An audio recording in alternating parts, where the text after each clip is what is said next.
Kurumzari, Times of Manipur, TOMTV ki talking point meng tabir wi singbu ahan ng taram ukchari. Ngasi ekone pujari topic asi Manipur da miyam khwaiti ki pamna ba adugumba art form amusu oire ba aduga haujisu leptana haukiba chahi cha kya dagi miyam na pamnari ba adubu hairi ba art form si karam film de leiri bage karam mai ge de chatli bage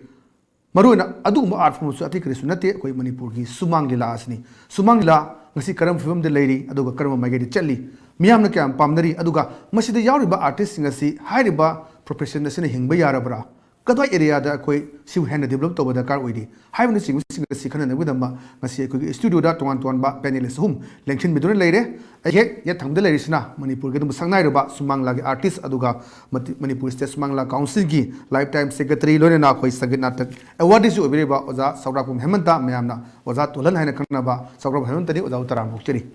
aduga mai thangba leire basna koi Manipur Shumang Leela asibu ngasi phawda hari film si leine hona bada asubu thodang jawbireba aduga lifetime hoigi president on su tho bubireba ega PS gunasana ceremony ega su taram bokchari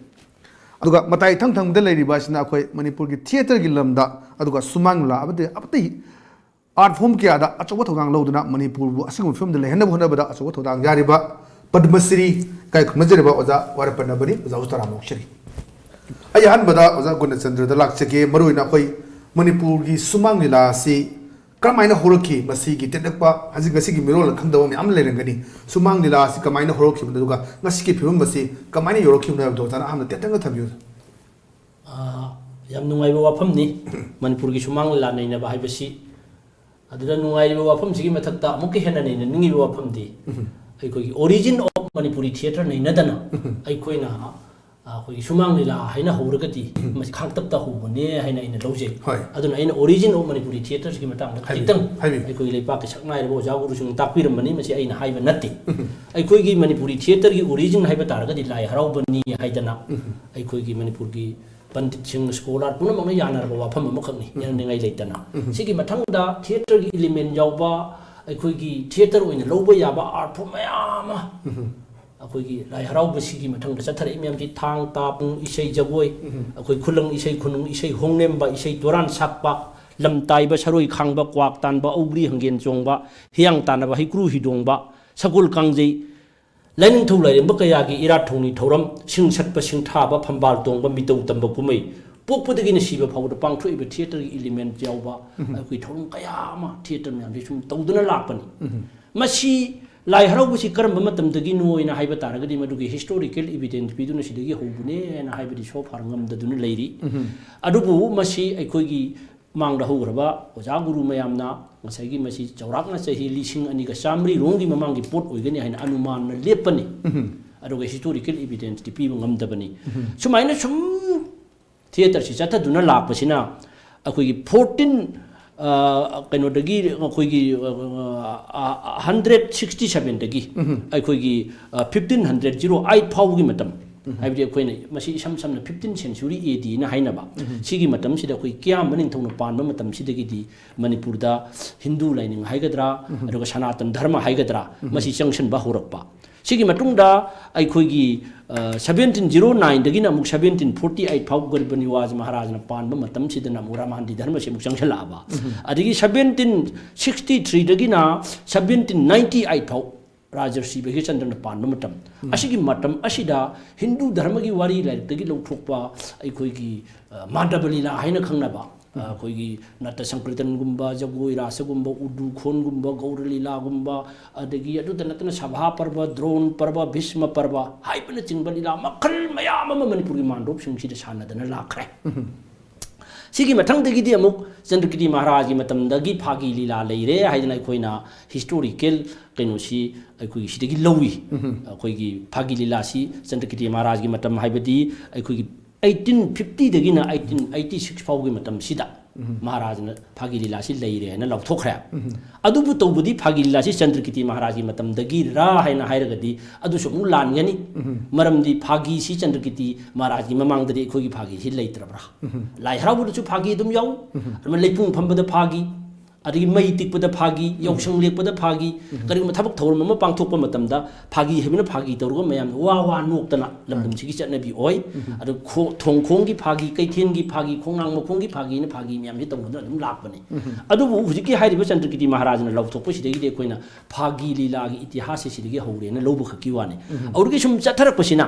ꯆꯨꯔꯆꯥꯟ ꯃꯍꯥꯔꯥꯖꯅ ꯄꯥꯟꯕ ꯃꯇꯝꯁꯤ ꯌꯧꯔꯛꯄꯁꯤꯗꯩꯗꯤ ꯑꯃꯨꯛ ꯀꯔꯝꯍꯥꯏꯅ ꯇꯧꯈꯤꯕꯁꯤ 1891ꯗꯒꯤꯅ 1941 ꯐꯥꯎꯁꯤ ꯃꯁꯤ ꯆꯨꯔꯆꯥꯟ ꯃꯍꯥꯔꯥꯖꯅ ꯄꯥꯟꯕ ꯃꯇꯝꯁꯤꯗꯁꯨ ꯉꯁꯥꯏꯒꯤ ꯆꯟꯗ꯭ꯔꯀꯤꯇꯤ ꯃꯍꯥꯔꯥꯖꯒꯤ ꯃꯇꯝꯗ ꯇꯧꯔꯤꯕ ꯐꯥꯒꯤ ꯂꯤꯂꯥ ꯑꯁꯤꯒꯨꯝꯕ ꯐꯥꯒꯤ ꯂꯤꯂꯥ ꯃꯈꯜ ꯃꯌꯥꯝ ꯑꯃꯃꯨꯛ ꯊꯣꯛꯂꯛꯈ꯭ꯔꯦ ꯌꯣꯠꯁꯨꯕꯤ ꯐꯥꯒꯤ ꯆꯦꯡꯕ ꯐꯥꯒꯤ ꯄꯥꯡꯉꯝꯕ ꯐꯥꯒꯤ ꯍꯥꯏꯅ ꯐꯥꯒꯤ ꯃꯈꯜ ꯃꯌꯥꯝꯁꯤ ꯁꯨꯝ ꯂꯥꯛꯄꯁꯤꯒꯤ ꯃꯊꯪꯗ ꯀꯅꯥꯒꯤ ꯐꯥꯒꯤ ꯁꯨꯝ ꯂꯥꯛꯑꯒꯦꯕꯨ ꯑꯃꯨꯛ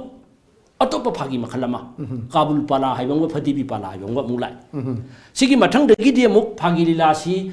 ꯈꯔ ꯂꯦꯞꯇꯅ ꯂꯩꯕꯒꯨꯝ ꯇꯧꯔꯨꯔꯒ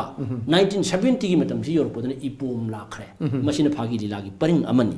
ꯑꯗꯣ ꯁ꯭ꯋꯥꯏꯁꯤꯗ ꯀꯟꯇ꯭ꯔꯥꯗꯤꯛꯇꯔꯤ ꯑꯣꯏꯕ ꯄꯣꯠ ꯑꯃꯈꯛ ꯊꯣꯛꯂꯛꯏ ꯃꯁꯤ ꯑꯩꯈꯣꯏꯅ ꯀꯔꯝꯕꯅ ꯆꯨꯝꯒꯗꯧꯔꯤꯅꯣ ꯍꯥꯏꯕꯗꯤ ꯁ꯭ꯀꯣꯂꯔꯁꯤꯡꯒꯤ ꯔꯤꯁꯔꯁ ꯁ꯭ꯀꯣꯂꯔꯁꯤꯡꯒꯤ ꯃꯥꯒꯤ ꯑꯣꯏꯕ ꯃꯣꯠ ꯇꯣꯉꯥꯟꯅ ꯂꯩꯈ꯭ꯔꯦ ꯃꯔꯝꯗꯤ ꯍꯥꯏꯔꯤꯕ ꯐꯥꯒꯤ ꯂꯤꯂꯥꯁꯤꯗꯒꯤ ꯁꯨꯃꯥꯡ ꯂꯤꯂꯥ ꯄꯣꯛꯂꯛꯏ ꯍꯥꯏꯕ ꯀꯥꯡꯕꯨ ꯑꯃ ꯑꯗꯨꯒ ꯑꯗꯨ ꯅꯠꯇꯦ ꯍꯥꯏꯗꯅ ꯉꯁꯥꯏꯒꯤ ꯑꯩꯈꯣꯏ ꯃꯥꯟꯗꯕ ꯂꯤꯂꯥꯗꯒꯤ ꯑꯩꯈꯣꯏꯒꯤ ꯁꯨꯃꯥꯡ ꯂꯤꯂꯥꯁꯤ ꯄꯣꯛꯄꯅꯤ ꯍꯥꯏꯕ ꯀꯥꯡꯕꯨ ꯑꯃ ꯊꯣꯛꯂꯛꯄ ꯁ꯭ꯋꯥꯏꯁꯤꯗꯩꯗ ꯐꯥꯒꯤ ꯂꯤꯂꯥꯗꯒꯤ ꯁꯨꯃꯥꯡ ꯂꯤꯂꯥ ꯄꯣꯛꯏ ꯍꯥꯏꯕꯁꯤ ꯑꯩꯈꯣꯏꯒꯤ ꯁ꯭ꯀꯣꯂꯔ ꯈꯔꯅ ꯄꯟꯗꯤꯠ ꯈꯔꯅ ꯍꯥꯏꯔꯤꯕꯅ ꯑꯗꯨꯗꯤ ꯀꯔꯝ ꯍꯥꯏꯅ ꯄꯣꯛꯀꯗꯧꯔꯤꯅꯣ ꯐꯥꯒꯤ ꯍꯥꯏꯕꯁꯤꯗꯤ ꯂꯤꯂꯥꯒꯤ ꯏꯂꯤꯃꯦꯟ ꯑꯃꯅꯤ ꯏꯂꯤꯃꯦꯟꯇꯨꯗꯒꯤ ꯃꯃꯥ ꯃꯄꯥ ꯑꯣꯏꯔꯤꯕ ꯂꯤꯂꯥꯕꯨ ꯄꯣꯛꯑꯦ ꯍꯥꯏꯕꯗꯤ ꯌꯥꯔꯣꯏ ꯐꯥꯒꯤ ꯂꯤꯂꯥꯁꯤ ꯁꯨꯃꯥꯡ ꯂꯤꯂꯥꯗ ꯌꯥꯎꯁꯤꯟꯈꯤ ꯇꯤꯟꯁꯤꯟꯈꯤ ꯍꯥꯞꯆꯤꯟꯈꯤ ꯍꯥꯏꯕꯗꯤ ꯆꯨꯝꯃꯤ ꯑꯗ ꯅꯣꯏꯅ ꯐꯥꯒꯤ ꯂꯤꯂꯥꯁꯤꯗꯒꯤ ꯁꯨꯃꯥꯡ ꯂꯤꯂꯥ ꯄꯣꯛꯏ ꯍꯥꯏꯇꯥꯔꯒꯗꯤ ꯃꯗꯨꯗꯤ ꯎꯁꯣꯞꯇ ꯏꯟꯁꯥꯡ ꯃꯊꯦꯜ ꯌꯥꯝ ꯌꯥꯎꯔꯤꯕ ꯃꯅꯨꯡꯗ ꯁꯨꯛꯇꯥꯅꯤ ꯀꯧꯕ ꯑꯃ ꯌꯥꯎꯔꯤꯗꯣ ꯁꯨꯛꯇꯥꯅꯤꯗꯒꯤ ꯑꯩꯈꯣꯏꯒꯤ ꯁꯨꯃꯥꯡ ꯂꯤꯂꯥꯁꯤ ꯄꯣꯛꯂꯛꯏ ꯍꯥꯏꯕꯒ ꯃꯥꯟꯅꯩ ꯍꯥꯏꯕ ꯑꯩꯈꯣꯏꯒꯤ ꯑꯣꯏꯖꯕ ꯑꯩꯈꯣꯏ ꯁꯨꯃꯥꯡ ꯂꯤꯂꯥꯒꯤ ꯑꯣꯖꯥꯁꯤꯡꯅ ꯇꯥꯛꯄꯤꯕ ꯋꯥꯐꯝ ꯌꯥꯝꯅ ꯂꯩ ꯁꯤꯒꯤꯗꯤ ꯃꯔꯝ ꯃꯌꯥꯝꯁꯦ ꯑꯩꯈꯣꯏꯅ ꯂꯣꯏꯅ ꯄꯤꯕ ꯉꯝꯃꯦꯕ ꯃꯥꯟꯗꯕ ꯂꯤꯂꯥꯗꯒꯤ ꯄꯣꯛꯂꯛꯏ ꯍꯥꯏꯕꯁꯤꯅ ꯃꯥꯟꯗꯕ ꯂꯤꯂꯥꯗꯒꯤ ꯄꯣꯛꯂꯛꯏ ꯍꯥꯏꯕꯒꯤ ꯃꯔꯝꯁꯤꯗꯤ ꯑꯩꯈꯣꯏꯒꯤ ꯑꯍꯜ ꯂꯃꯟꯁꯤꯡꯁꯦ ꯂꯥꯏꯑꯣꯏꯈ꯭ꯔꯕ ꯄꯥꯕꯨꯡ ꯑꯩꯈꯣꯏꯒꯤ ꯂꯥꯏꯄꯨꯕꯝꯒꯤ ꯃꯣꯙꯨꯃꯪꯒꯣꯜ ꯁꯔꯃ ꯑꯗꯨꯒ ꯃꯍꯥꯛꯅ ꯇꯥꯛꯄꯤꯕ ꯃꯇꯝꯗ ꯑꯩꯕꯨ ꯄꯣꯛꯄ ꯑꯩꯒꯤ ꯒꯨꯔꯨꯗꯦꯕꯒꯤ ꯃꯃꯤꯡꯕꯨ ꯑꯩꯉꯣꯟꯗ ꯍꯪꯕꯤꯗꯅ ꯕꯤꯁ꯭ꯋꯕꯤꯗ꯭ꯌꯥꯂꯣꯏꯒꯤ ꯑꯣꯖꯥꯅ ꯍꯥꯏꯔꯒ ꯌꯥꯒꯗ꯭ꯔꯥ ꯁꯨꯃꯥꯡ ꯂꯤꯂꯥꯒꯤ ꯃꯔꯝꯗ ꯃꯈꯣꯏꯅ ꯀꯔꯤ ꯈꯪꯉꯤ ꯁꯨꯃꯥꯡ ꯂꯤꯂꯥꯗꯤ ꯑꯩꯈꯣꯏꯅ ꯇꯧꯕꯅꯤ ꯑꯗꯨꯅ ꯁꯨꯃꯥꯡ ꯂꯤꯂꯥꯗꯤ ꯃꯥꯟꯗꯕ ꯂꯤꯂꯥꯗꯤ ꯄꯣꯛꯄꯅꯤ ꯍꯥꯏ ꯑꯗ ꯉꯁꯥꯏ ꯑꯩꯈꯣꯏ ꯍꯦꯃꯟꯇ ꯌꯥꯎꯔꯤꯕꯅꯤ ꯏꯟꯇꯔꯚꯤꯌꯨ ꯂꯧꯕꯁꯦ ꯑꯇꯣꯞꯄ ꯑꯩꯈꯣꯏꯒꯤ ꯃꯌꯥꯝ ꯑꯃ ꯌꯥꯎꯔꯀꯥꯟꯗ ꯂꯧꯕꯅꯤ ꯑꯗꯨꯏꯗꯨ ꯑꯝꯇ ꯇꯥꯛꯄꯤꯌꯨ ꯀꯔꯝꯍꯥꯏꯅ ꯇꯧꯗꯅ ꯑꯩꯈꯣꯏ ꯃꯥꯟꯗꯕ ꯂꯤꯂꯥꯗꯤ ꯄꯣꯛꯂꯛꯄꯅꯣ ꯍꯥꯏꯅ ꯍꯥꯏ ꯃꯇꯝꯁꯤꯗ ꯃꯥꯅ ꯇꯥꯛꯄꯤꯔꯤꯁꯤ ꯑꯩꯈꯣꯏꯒꯤ ꯂꯤꯂꯥ ꯑꯃ ꯍꯌꯦꯡ ꯁꯥꯟꯅꯒꯅꯤ ꯍꯥꯏꯕꯁꯤ ꯅꯣꯡ ꯋꯥꯠꯂꯤꯉꯩꯗ ꯑꯩꯈꯣꯏꯒꯤ ꯑꯙꯤꯕꯥꯁ ꯇꯧꯔꯤꯕ ꯍꯧꯖꯤꯛ ꯃꯇꯝꯗꯅ ꯂꯤꯂꯥꯗꯨ ꯇꯦꯛꯇ ꯀꯥꯏꯗꯅꯕ ꯑꯗꯨꯗ ꯇꯧꯕ ꯊꯧꯔꯝ ꯑꯃ ꯂꯥꯏꯅꯤꯡ ꯂꯥꯏꯁꯣꯟꯒꯤ ꯊꯧꯔꯝ ꯑꯃ ꯑꯩꯅ ꯑꯣꯟꯊꯣꯔꯛꯄ ꯃꯩꯇꯩꯂꯣꯟꯗ ꯁꯨꯝ ꯑꯗꯩ ꯑꯙꯤꯕꯥꯁꯇꯨꯒꯤ ꯅꯣꯡꯉꯥꯜꯂꯦ ꯂꯤꯂꯥ ꯍꯧꯔꯝꯗꯥꯏꯗ ꯂꯤꯂꯥꯒꯤ ꯃꯌꯥꯏꯗ ꯃꯟꯗꯂꯤ ꯄꯨꯖꯥꯒꯤ ꯊꯧꯔꯝ ꯄꯥꯡꯊꯣꯛꯏꯕ ꯏꯔꯥꯠ ꯊꯧꯅꯤꯒꯤ ꯊꯧꯔꯝ ꯑꯁꯨꯃꯥꯏꯅ ꯇꯧꯗꯅ ꯑꯗꯒꯤ ꯒ꯭ꯋꯥꯖ ꯍꯧꯕ ꯍꯥꯏꯕ ꯑꯃ ꯇꯧꯔꯛꯏꯗꯨ ꯃꯗꯨ ꯑꯩꯈꯣꯏ ꯃꯥꯟꯗꯕ ꯂꯤꯂꯥꯒꯤ ꯔꯥꯒ ꯍꯧꯕ ꯍꯥꯏꯕꯗꯨꯅꯤ ꯑꯗꯒꯤ ꯑꯃꯨꯛ ꯕꯩꯊꯥ ꯁꯛꯄ ꯍꯥꯏꯗꯅ ꯐꯝꯁꯛ ꯑꯃ ꯍꯧꯖꯤꯛ ꯍꯥꯞꯄꯤꯁꯦ ꯃꯁꯤꯅ ꯑꯩꯈꯣꯏꯅ ꯁꯨꯗ꯭ꯔ ꯁꯛꯄꯁꯨ ꯍꯥꯏꯅꯔꯤꯁꯦ ꯃꯁꯤꯁꯨ ꯃꯥꯟꯗꯕ ꯂꯤꯂꯥꯒꯤ ꯃꯔꯝ ꯆꯠ ꯄꯨꯂꯞ ꯊꯥꯡꯗꯣꯔꯛꯄꯅꯤ ꯑꯗꯨꯒ ꯂꯤꯂꯥ ꯍꯧꯔꯝꯗꯥꯏꯗ ꯑꯥꯔꯇꯤꯁ ꯑꯃ ꯊꯣꯛꯑꯒ ꯂꯥꯎꯊꯣꯛꯏꯗꯨꯁꯨ ꯃꯥꯟꯗꯕ ꯂꯤꯂꯥꯒꯤ ꯁꯚꯥꯕꯟꯗꯅ ꯒꯨꯔꯨ ꯕꯟꯗꯅꯥꯒꯤ ꯄꯣꯔꯁꯟ ꯑꯗꯨꯅꯤ ꯑꯗꯨꯃꯥꯏꯅ ꯇꯧꯗꯅ ꯂꯤꯂꯥ ꯁꯥꯟꯅꯕ ꯂꯣꯏꯔꯀꯥꯟꯗ ꯍꯣꯔꯦꯟ ꯂꯤꯂꯥ ꯂꯣꯏꯁꯤꯜꯂꯛꯄ ꯀꯥꯟꯗ ꯏꯁꯩ ꯃꯇꯦꯛ ꯑꯃ ꯁꯛꯇꯅ ꯁꯩꯔꯣꯏ ꯏꯁꯩ ꯍꯥꯏꯅ ꯑꯩꯈꯣꯏꯅ ꯍꯧꯖꯤꯛ ꯑꯣꯟꯊꯣꯛꯏ ꯇꯁꯦꯡꯕꯗꯤ ꯃꯗꯨ ꯅꯤꯇꯥꯏ ꯄꯗ ꯅꯠꯇ꯭ꯔꯒ ꯑꯩꯈꯣꯏꯒꯤ ꯖꯣꯏ ꯚꯥꯏ ꯍꯥꯏꯕꯗꯨꯒꯤ ꯄꯣꯔꯁꯟ ꯑꯗꯨꯅꯤ ꯑꯗꯨ ꯃꯁꯤ ꯄꯨꯂꯞ ꯊꯥꯡꯗꯣꯔꯛꯑꯀꯥꯟꯗ ꯋꯥꯔꯤꯅ ꯃꯣꯏꯔꯥꯡ ꯀꯪꯂꯩꯔꯣꯟꯒꯤ ꯋꯥꯔꯤꯁꯤ ꯍꯥꯞꯆꯤꯜꯂꯒ ꯁꯥꯟꯅꯕꯅꯤ ꯑꯩꯈꯣꯏ ꯏꯍꯥꯟ ꯍꯥꯟꯅ ꯑꯩꯈꯣꯏꯒꯤ ꯍꯧꯗꯣꯔꯛꯀꯗꯧꯔꯤꯕ ꯁꯨꯃꯥꯡ ꯂꯤꯂꯥ ꯍꯧꯗꯣꯔꯛꯀꯗꯣꯏꯁꯤ ꯃꯣꯏꯔꯥꯡ ꯄꯔꯕ ꯍꯥꯏꯕ ꯁꯣꯛ 1934 ꯋꯥꯍꯦꯡꯕꯝ ꯂꯩꯀꯥꯏ ꯄꯥꯟꯖꯤꯃꯌꯨꯝ ꯂꯝꯄꯥꯛꯇ ꯁꯥꯟꯅꯕ ꯂꯤꯂꯥ ꯑꯁꯤꯅ ꯏꯍꯥꯟ ꯍꯥꯟꯕ ꯃꯅꯤꯄꯨꯔꯤ ꯁꯨꯃꯥꯡ ꯂꯤꯂꯥꯒꯤ ट्रेडिशनल सुमांग लागे है ना हाइजरके कंटेम्पररी सुमांग लागे नत्ते सिगी हौदोरकपनी सुमाइना हौदोरकपसिना करमाइ तौगेबु मसिगी लीला सिबु हौदोकपिरमिबा अहल अहुंगी ममिंग पंजबा तारगदी सर्वश्री सगोल सेंगी तोमचौ अदुगा हाउरोक सेंगी तोमपोक राजकुमार सनाजौबा हारिबे मियोय अहुमसिना मोइरांग पर्व लोइकुम लोइकासी सानरकपनी अदुना मसिगी पोटसी सानरकपदगिदी कमाइ तौगेबु मदो अखोगी मतमदुदा अखोगी लीलासी मैतेलोंदा मणिपुरदा अराउंड 400 इयर्स गुंबसे मैतेलोंगी लीला उब फंखिद्रे अरुगा मैतेलोंगी इसै ताबा फंखिद्रे बेंगोली की संस्कृताइजेशन की कइनो मोइना लैख्रबा Bengali ngangaga ahiba adigi Sanskrit thet thet na ngangaga ahiba onख्रबा अदु कराय यौना चनख्रगेबु बोंधु ngaranggi अखोइगी लीला अदुदा अर ngaranggi नाटक अदुदा अखोइगी कइनो अदुना नायक अदुना तौखिबा अभिनय दो ओंथोकना प्रशंसा तौनगाइनी गाइना द्वाइ यौ खरबा मतम दुदैदुदा ब्रिटिशना पाले मतम से सुल्तान महाराजना पानबा मतम सिदैदा कमाइ तौगिबु अदैदि ngसाइगी ब्रिटिश की अखोइगी ब्रिटिशना पानगिबगी मैतै मचा सिंखिदा खोइरांग खोइसाउनबा मीना पानगिबगी अदि निंथौगी लेंगा ꯑꯗꯨꯒꯤ ꯃꯥꯌꯣꯛꯇ ꯄ꯭ꯔꯣꯇꯦꯁ ꯇꯧꯗꯅ ꯂꯤꯂꯥꯁꯤ ꯇꯧꯔꯛꯏꯅꯦꯕ ꯑꯗꯨꯝ ꯑꯗꯨꯗ ꯊꯤꯡꯗꯣꯔꯤꯅꯦꯕ ꯂꯤꯂꯥꯁꯤ ꯁꯥꯟꯅꯕ ꯌꯥꯔꯣꯏꯅ ꯊꯥꯡꯖꯤꯡꯒꯤ ꯂꯩꯃꯥꯡꯁꯦ ꯈꯥꯏꯔꯦ ꯀꯥꯏꯅ ꯍꯥꯏꯔꯒ ꯊꯤꯡꯈ꯭ꯔꯦ ꯑꯗꯩꯗꯤ ꯀꯃꯥꯏꯅ ꯇꯧꯒꯦꯕꯨ ꯍꯧꯖꯤꯛꯀꯤ ꯍꯥꯏꯔꯤꯕ ꯂꯤꯂꯥꯁꯤ ꯏꯄꯤꯖꯠꯁꯤꯡꯁꯤ ꯁꯥꯟꯅꯕ ꯂꯣꯏꯗ꯭ꯔꯤꯉꯩꯗ ꯊꯤꯡꯖꯤꯟꯈ꯭ꯔ ꯃꯇꯨꯡꯁꯤꯗꯩꯗ ꯑꯗꯩꯗꯤ ꯑꯩꯈꯣꯏꯒꯤ ꯇꯦꯔꯥ ꯀꯩꯊꯦꯜꯗꯒꯤ ꯑꯩꯒ ꯃꯨꯕꯤ ꯁꯔꯃ ꯍꯥꯏꯕꯁꯤꯅ ꯂꯨꯆꯤꯡꯕ ꯑꯁꯤ 1918 ꯌꯧꯔꯦꯀꯣ ꯁꯤꯗꯗꯤ ꯁꯤꯗꯅ ꯍꯔꯤꯆꯟꯗ꯭ꯔ ꯂꯤꯂꯥ ꯊꯣꯛꯂꯛꯀꯗꯧꯔꯦ ꯍꯔꯤꯆꯟꯗ꯭र ꯂꯤꯂꯥ ꯊꯣꯛꯂꯛꯄꯗꯩꯗꯤ ꯀꯃꯥꯏꯅ ꯇꯧꯒꯦꯕꯨ 1920ꯒꯤ ꯃꯇꯝ ꯌꯧꯔꯛꯄꯁꯦ ꯃꯁꯤꯗꯗꯤ ꯀꯃꯥꯏꯅ ꯇꯧꯒꯦꯕꯨ ꯃꯣꯏꯔꯥꯡ ꯄꯔꯕ ꯍꯥꯏꯕ ꯂꯤꯂꯥꯁꯤ ꯑꯃꯨꯛ ꯍꯟꯅ ꯁꯥꯟꯅꯕ ꯌꯥꯔꯦꯅ ꯆꯨꯔꯆꯥꯟ ꯃꯍꯥꯔꯥꯖꯅ ꯍꯥꯏꯕꯗꯒꯤ ꯂꯤꯂꯥꯁꯤ ꯁꯥꯟꯅꯈꯠꯂꯛꯄꯁꯤꯅ ꯒꯣꯡꯄꯥꯟꯒꯤ ꯃꯣꯏꯔꯥꯡ ꯄꯔꯕ ꯑꯍꯥꯟꯕꯗ ꯊꯣꯛꯂꯛꯏꯁꯤ ꯑꯅꯤꯁꯨꯕꯗ ꯑꯩꯈꯣꯏ ꯀꯩꯁꯥꯝꯄꯥꯠꯀꯤ ꯃꯣꯏꯔꯥꯡ ꯄꯔꯕ ꯑꯩꯈꯣꯏ ꯁ꯭ꯋꯥꯏꯗ ꯈꯪꯅꯔꯤꯁꯤꯅ ꯃꯣꯏꯔꯥꯡ ꯄꯔꯕ ꯑꯅꯤ ꯈꯛꯇꯅꯤ ꯃꯌꯥꯝꯅ ꯉꯥꯡꯅꯔꯤꯁꯦ ꯀꯩꯁꯥꯝꯄꯥꯠ ꯃꯣꯏꯔꯥꯡ ꯄꯔꯕ ꯒꯣꯡꯄꯥꯟ ꯃꯣꯏꯔꯥꯡ ꯄꯔꯕ ꯍꯥꯏꯔꯒ ꯂꯣꯏꯔꯦ ꯃꯣꯏꯔꯥꯡ ꯄꯔꯕꯗꯤ ꯑꯩꯈꯣꯏꯅ ꯈꯪꯉꯤꯕ ꯃꯣꯏꯔꯥꯡ ꯄꯔꯕ ꯃꯉꯥꯅꯤ ꯑꯩꯈꯣꯏꯅ ꯊꯤꯕꯗꯩ ꯈꯪꯕꯅꯤꯀꯣ ꯍꯧꯖꯤꯛꯀꯤ ꯍꯥꯏꯔꯤꯕ ꯑꯍꯥꯟꯕꯒꯤ ꯋꯥꯍꯦꯡꯕꯝ ꯂꯩꯀꯥꯏ ꯄꯥꯟꯖꯤ ꯃꯌꯨꯝ ꯂꯝꯄꯥꯛꯇ ꯁꯥꯟꯅꯈꯤꯕ ꯃꯣꯏꯔꯥꯡ ꯄꯔꯕꯁꯤꯃ ꯑꯗꯨꯗꯒꯤ ꯊꯤꯡꯖꯤꯟꯈ꯭ꯔ ꯃꯇꯨꯡꯗ ꯍꯧꯖꯤꯛꯀꯤ ꯒꯣꯡꯄꯥꯟ ꯃꯣꯏꯔꯥꯡ ꯄꯔꯕ ꯀꯩꯁꯥꯝꯄꯥꯠ ꯃꯣꯏꯔꯥꯡ ꯄꯔꯕꯒꯤ ꯃꯊꯪꯁꯤꯗ ꯊꯣꯛꯂꯛꯏꯁꯤ나 ꯇꯦꯔꯥ ꯎꯔꯛ ꯃꯣꯏꯔꯥꯡ ꯄꯔꯕ ꯍꯥꯏꯕ ꯁꯣꯝꯗꯩ ꯁꯨꯝ ꯊꯣꯛꯂꯛꯑꯦꯕ ꯇꯦꯔꯥ ꯎꯔꯛ ꯃꯣꯏꯔꯥꯡ ꯄꯔꯕꯁꯤ ꯅꯠꯇꯕ ꯆꯔꯥꯡꯄꯥꯠꯀꯤ ꯃꯣꯏꯔꯥꯡ ꯄꯔꯕ ꯍꯥꯏꯕ ꯃꯣꯏꯔꯥꯡ ꯄꯔꯕ ꯃꯉꯥꯁꯤꯅ 1920ꯒꯤ ꯃꯇꯝꯗꯒꯤꯅ 1950 ꯐꯥꯎꯒꯤ ꯃꯇꯝꯁꯦ ꯃꯁꯤꯗ ꯃꯅꯤꯄꯨꯔꯁꯤ ꯍꯦꯛꯇ ꯑꯉꯛꯄ ꯐꯪꯕ ꯀꯩꯅꯣꯅꯤ ꯑꯗꯨꯒ ꯂꯣꯏꯅꯅ ꯑꯗꯩꯗꯤ ꯃꯊꯪ ꯁꯥꯟꯅꯔꯛꯏꯁꯤ ꯃꯩꯔꯥꯕ ꯆꯔꯅ ꯊꯣꯛ ꯂꯤꯂꯥ ꯑꯗꯒꯤ ꯆꯟꯗ꯭ꯔꯖꯤꯅꯤ ꯆꯟꯗ꯭ꯔꯥꯁ ꯕꯩꯒꯆꯟꯗ꯭ꯔ ꯁꯥꯃꯨ ꯐꯥꯕ ꯍꯥꯏꯕꯅꯆꯤꯡꯕ ꯂꯤꯂꯥ ꯃꯌꯥꯝ ꯑꯃ ꯃꯃꯤꯡ ꯃꯉꯥ ꯑꯃ ꯇꯔꯥ ꯑꯃ ꯄꯟꯖꯕꯅꯤꯀꯣ ꯑꯗꯨꯒꯤ ꯃꯊꯪꯗꯩꯗꯤ 1950ꯒꯤ ꯃꯇꯝ ꯌꯧꯔꯛꯄꯁꯤꯗꯗꯤ ꯄꯨꯔꯥꯟ ꯃꯩꯊꯥꯕ ꯀꯧꯕ ꯂꯤꯂꯥ ꯑꯃ ꯊꯣꯛꯂꯛꯑꯦ ꯕꯤ ꯑꯦꯝ ꯑꯗꯨꯒꯤ ꯃꯊꯪꯗ ꯕꯤ ꯑꯦꯝ ꯃꯄꯥꯜ ꯂꯝꯕꯣꯏꯕ ꯀꯧꯕ ꯂꯤꯂꯥ ꯑꯃ ꯊꯣꯛꯂꯛꯑꯦ ꯑꯁꯤꯅ ꯃꯅꯤꯄꯨꯔꯤ ꯁꯨꯃꯥꯡ ꯂꯤꯂꯥꯒꯤ ꯏꯇꯤꯍꯥꯁꯇ ꯏꯍꯥꯟ ꯍꯥꯟꯕ ꯂꯤꯇꯔꯦꯔꯤ ꯇꯦꯛꯁ ꯑꯁꯤꯒꯤ ꯃꯃꯥꯡꯗꯗꯤ ꯑꯣꯔꯦꯜ ꯁ꯭ꯀ꯭ꯔꯤꯞꯇ ꯕꯦꯖ ꯇꯧꯔꯒ ꯉꯁꯥꯏꯒꯤ ꯁꯥꯟꯅꯕ ꯂꯤꯂꯥ ꯉꯥꯛꯇꯅꯤ ꯄꯦꯅꯥ ꯈꯣꯡꯕꯗꯒꯤ ꯈꯝꯕ ꯊꯣꯏꯕꯤꯒꯤ ꯋꯥꯔꯤꯗꯨ ꯂꯧꯔꯨꯔꯒ ꯁꯥꯟꯅꯕꯒꯨꯝꯕ ꯑꯗꯨ ꯑꯩꯈꯣꯏꯒꯤ ꯃꯇꯝꯁꯤꯗ ꯂꯤꯇꯔꯦꯔꯤ ꯇꯦꯛꯁ ꯂꯩꯇꯦ ओके सिबोके स्टेज ओजागे थंबिरे आई ओजा नवदा लासे ओजा ओजाना ताकपीरिबा सुमांग ला कमाइना होरखिबा कुगसिदगी चै लिसिंग चामरी ममांग अखोई 400 BC दगी लाकादा ngasi बाव द लाइबा अदुगा सिदे लिटरेरी ड्रामा बाव लाखिबा सिदा ओजागे बा कॉन्सेप्ट हाइ तारे को ओजागे बा ओपिनियन स्वाइदा करी सिदा एडिशनल अखोई की बिबिनिंग बा सप्लीमेंट तो कई लिबिनिंग हाबि आइगी वकलोन जाम शम्मी आया खुनाई सिगी मीनी खुनाई सिगी मी अमोइने हिंगनिंगी मरम अदुना खुनाई सिगी कुमई अमा खुदोल तोबो पामी मदो थीरुबदा खुनाई सिगी चपचाव कुमई अमा मालेदा सक्तांगनबो होनबददी सुमांग लीला हाइबेसी यामना यूनिक होइबा ट्रेडिशनल परफॉर्मिंग आर्ट फॉर्म अमनी हाइना आइने लौजे मसिगिदमक्ता अखंग अहि कया मरुमगी तोंगान तोंगान बा मोट कया मरुम सुमांग लीलाना लाई हरावदगी थैथर आगा अमदी अतोप अतोप स्ट्रीम लाइन कया मरुम सिन चंग आगा पुन सुमांग लीला म सागत खिबगी वारी मांगदसु अगाना थंबिखरे आई अदोमद चंखिन जरो सुमांग लीला अखोइना खंजबदा ngashidi sumang lila asi achamba kumhai ngaihaki pungningi nungaina ba ngahtang pena na bigi oiba kumhai ama oina lelambagi yengbagi matam ado natre hojikti sumang lila karino thiba tarai aikoina sumang lila malemda khangan gi hairboidi academic pursuit amade changaga masigi significance masibu aikoina khunai kumai amani haina punna bo honabada saktangna bo honabada chawraba academic discourse amada aikoi khananaina ba changi haina thamsake aikoi sumang lila bu chumna khanbagi mahutta sumang lila nungsiba ma chang sumang lila kange magi damakta sacrificing spirit amaga loinena sumang lila haribase aikhoigi khunai gi saktamni khunai sigi chaksha yuthak phije chakcha isai nomai jagoi thangta amadi lifestyle world views mayam sin pullaga apunba yamna unique oiba traditional art form amani haibase masi aikoina nainaruraga hanjin hanjin aikoina nainaru matamda masigi mayek labasidi khunai asina adum ubo phambigani maram sina aikoina matam leiba kibikta aikoina ꯅꯤꯡꯖꯔꯤꯕꯗꯤ ꯁꯨꯃꯥꯡ ꯂꯤꯂꯥ ꯏꯆꯝ ꯆꯝꯕ ꯈꯨꯡꯒꯪꯒꯤ ꯈꯨꯟꯅꯥꯏꯒꯤ ꯀꯥꯡꯂꯨꯞ ꯈꯔꯒꯤ ꯑꯣꯏꯅ ꯑꯩꯈꯣꯏꯒꯤ ꯁ꯭ꯋꯥꯏꯒꯤ ꯀꯨꯝꯍꯩ ꯑꯣꯏꯅ ꯂꯩꯕꯒꯤ ꯃꯍꯨꯠꯇ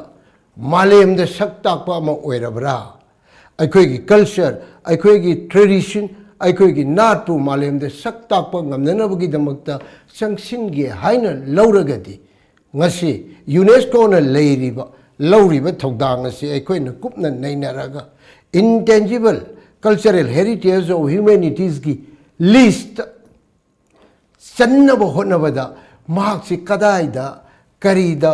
असोइब लेरिबगे मधु थिदोअगा वात पादब सोइनाइद्रब कुमई अमा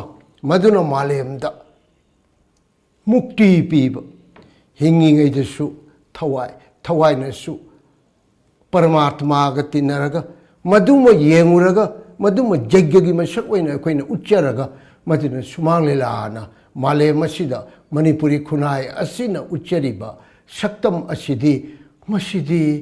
जीव पुम्नमक्की नुंगाइबगी इपाक्ता तावननब जीव पुम्नमक्पु अवाबगी इपाक्तगी लांथोकनिंगाई ओइबा पाम्बई अमनी हाइना खल्लबा अखोइना सुमांग लीला येंगबा मतमदा सुमांग खुदिमक्ता मफम खुदिमक्ता संदोकलिबा नुंगाइबगी इथक इपो पुंगिंगी अवाबा मयाम सिबसु नमथरगा मदुगी नुंगाइबदुना जगत पुंबसि निलनबा गमलगदी सुमांग लीलाना मुक्ति अरान खुबमाइबसे पीबा ngамगदर हाइबगी वाखललोंदा अखोइना कल्चरल हेरिटेज ऑफ ह्यूमैनिटीज की लिस्ट अखोइना मसे पांगथोकनबा अखोइगी वाखलसि थमजेरगा चंगजिनजबनी मथांगसिदा अखोइना चथजबा फेस्टिवल कयादसु अखोइना मसिगी पंदम लाक्चरगा हौजिमु अखोइना चथजरिबा निंगथम सुमांग लीला फेस्टिवल निंगथम कुमई हाइना मिंगथोनजरिबा असिगी थीम असिसु कल्चर और शुमांग लीला फॉर कल्चर ह्यूमैनिटीज हाइदना अखोइना थीम अमा समझे शुमांग लीला for humanities हाइबसिना ताइबंग पानबसे अखोइ अमतनी अखोइ पुन्ना नुंगाइ मिनगदबनी अमदी मदु नुंगाइबे याबगी Amrut ngairba kumhaidi maitai अखोइगी Shumang लीला नि हाइबसे सक ताकचबा ngamnanabgidamukta changjinjaba khongtang haina thamje yam fajaba hom thambi aduga ai oja Sografum tolhanda laksage hemanta mayam sorry tolhanda mayam kamaniyamda leigre chinda leiba maruina hajik Manipur state Shumang Leela Kapsingi lifetime secretary su ebidi bani Shumang Leela se hajik karam film de leiri na khanbi oja film tuan to ma Shumang Leela horok film aduga oja gi wakhlon thanbigre oja gi wakhlon da hajik Shumang Leela karam film de leire masi hena nomu gi phagal libra sidharak libra kamaina ubi oja gi meng Shumang Leela si ममिंग दी फजरे फिदा का जो तुम फजरे fungi आम बददी करी high तारे सुमांग लाजी कुंभम पाला की थाकते ले रहे में हाई तारे कुंगंगी वो न सीन न अदगी लेकाई वो न सीन डिस्ट्रिक्ट की वो न सीन ले रहे बनी अदबु सी कोई सुमांग लाई सुम साना रखतना मखन मरांग प्रभ साना रखतना सहित चरित साना रखतना अदगी तोंगान में टेक्सास की मरम जैसा आबेर खान साना रखतना देवदास साना रखतना अदगी डायलॉग लीला साना रखतना अदगी इसाई लीला साना रखतना हुजिक न मतुम तासा लगा सुमांग लीला गाई साना रखतना मखन मखा क्या की प्लेटफॉर्म खरा फंगे माना कुंभंगी थाकतल लेरंबदगी डिस्ट्रिक्ट लेवल द कारक है डिस्ट्रिक्ट लेवल दगी स्टेट लेवल द कारक है स्टेट लेवल का 1965 ता थिएटर सेंटर मणिपुर ना स्टेट लेवल द मा फेस्टिवल तौदना मदुगी सब best actor best actress director best production का खंदना अफबल लीला गा सुम फै इनगा सुम लेरंबदगी अफबल लीला खलक्तना बेस्ट प्रोडक्शन कुमसी पुथोक लीला तरा की मनुंग माना फरे का कायबा सांगदम नब याबी कंपीट तौबगी एकेडमिक प्रोसेस लेग्रे अदगी कोई दनामु तौरगना मथंग दमो थिएटर सेंटर दम लेप कांदा हुजिक DIPR हाइबा मतमदुगी न पब्लिसिटी हाइबा गवर्नमेंट एजेंसी सिना डिपार्टमेंट सिना मु पुथोक्तना सिगी कोई गसाइगी खरे न फबा गवर्नमेंट मगना थिएटर सेंटर मणिपुर सिना कोई NGO मनी एपेक्स बॉडी मनी अदगी हुजिकती करे हाइ तारे मतमदुदा मुक्सी पब्लिसिटी है मणिपुर गवर्नमेंट रन तब डिपार्टमेंट अमनी माना पाखले खरम चौखलेनको अदगी माना मथंग तौरपदगी सही अहुमगुंबा तौदना 68 फो फजना कंपटीशन 72 भो मोय प्रोसेस तौदना गसागी यामना मपुंग फाबा स्टेट लेवल म ओहेले हेबा अद स्टेट लेवल की थाकता काखलकपदा अदगी दी सुमांग लीला से permanent ओइना हयंग वाइबुक तौना बायदना अखोगी state kala academy na kala mayam punsan laga koi art form mayam punsan ba kanna na bahona bada promote our culture hai bagi moto da putorok pa koi culture agency ma Manipur state kala academy thole state kala academy jina 1972 3 sidagi na pangthorok pasina Shumang Lai festival je lep letana pangthoi theater festival kaya gadi tawdam su yawi are dance festival kaya di tawdam ka su dum yawi adu Shumang Lai the special interest oi gadori bra na tangana Shumang Lai ji mathanta hingjabadu deida ngaklo khrapi bada kombana ko adu ain torokanda si maji adu mathang pangthorok tranga sidi kaya sure aida Shumang all Manipur Shumang Leela festival 47 hai ta ko Nimpuga tayek lak suba Shumang Leela festival je pangtho ado khara le no mai dia mu 48 pangtho ani admai na huji angak pa phamba state level ji du yam phun pin to na leire ana sagi paisa tha da ba government na chongjari ba khosari ba mayam pun makta pension pian ningba ri school lingkhala ningba kai do bu mayam du to bidraga su khara to bu ya hebagi mangdi mangne adri amuksu akoi 2009 da mu kai tore India government haite Sangit Natak Academy na national level na masa khang bahore yuba puriskar in Shumang Leela da RK Sanato tung pire RK Sanato na pire RK Sanato na step into haite Sangit Natak Academy national level na changba ya bagi ha tagai changba du changya anai di adu matung da live pub dagi ngangjari be ak isamaksi 2017 gi Sangit Natak Academy awardee haitare ko national level da pura fulfill tawduna ujiti bharat ki akoi gi art form singi haitare teli da Manipur gi art form akoi gi traditional art form ori ba Shumang Leela singa sidi award ki teli da yaudra national level da pura fulfill tawre ujiti aduna asi makha ta na tung koina legi gadra haibagi asya national level ne yaura kas da tung koina legi gadra haibagi mi pai bidi huji so dum hun jong di lepte Shumang Leela karina Shumang Leela gi space re Manipur do sig leise laktre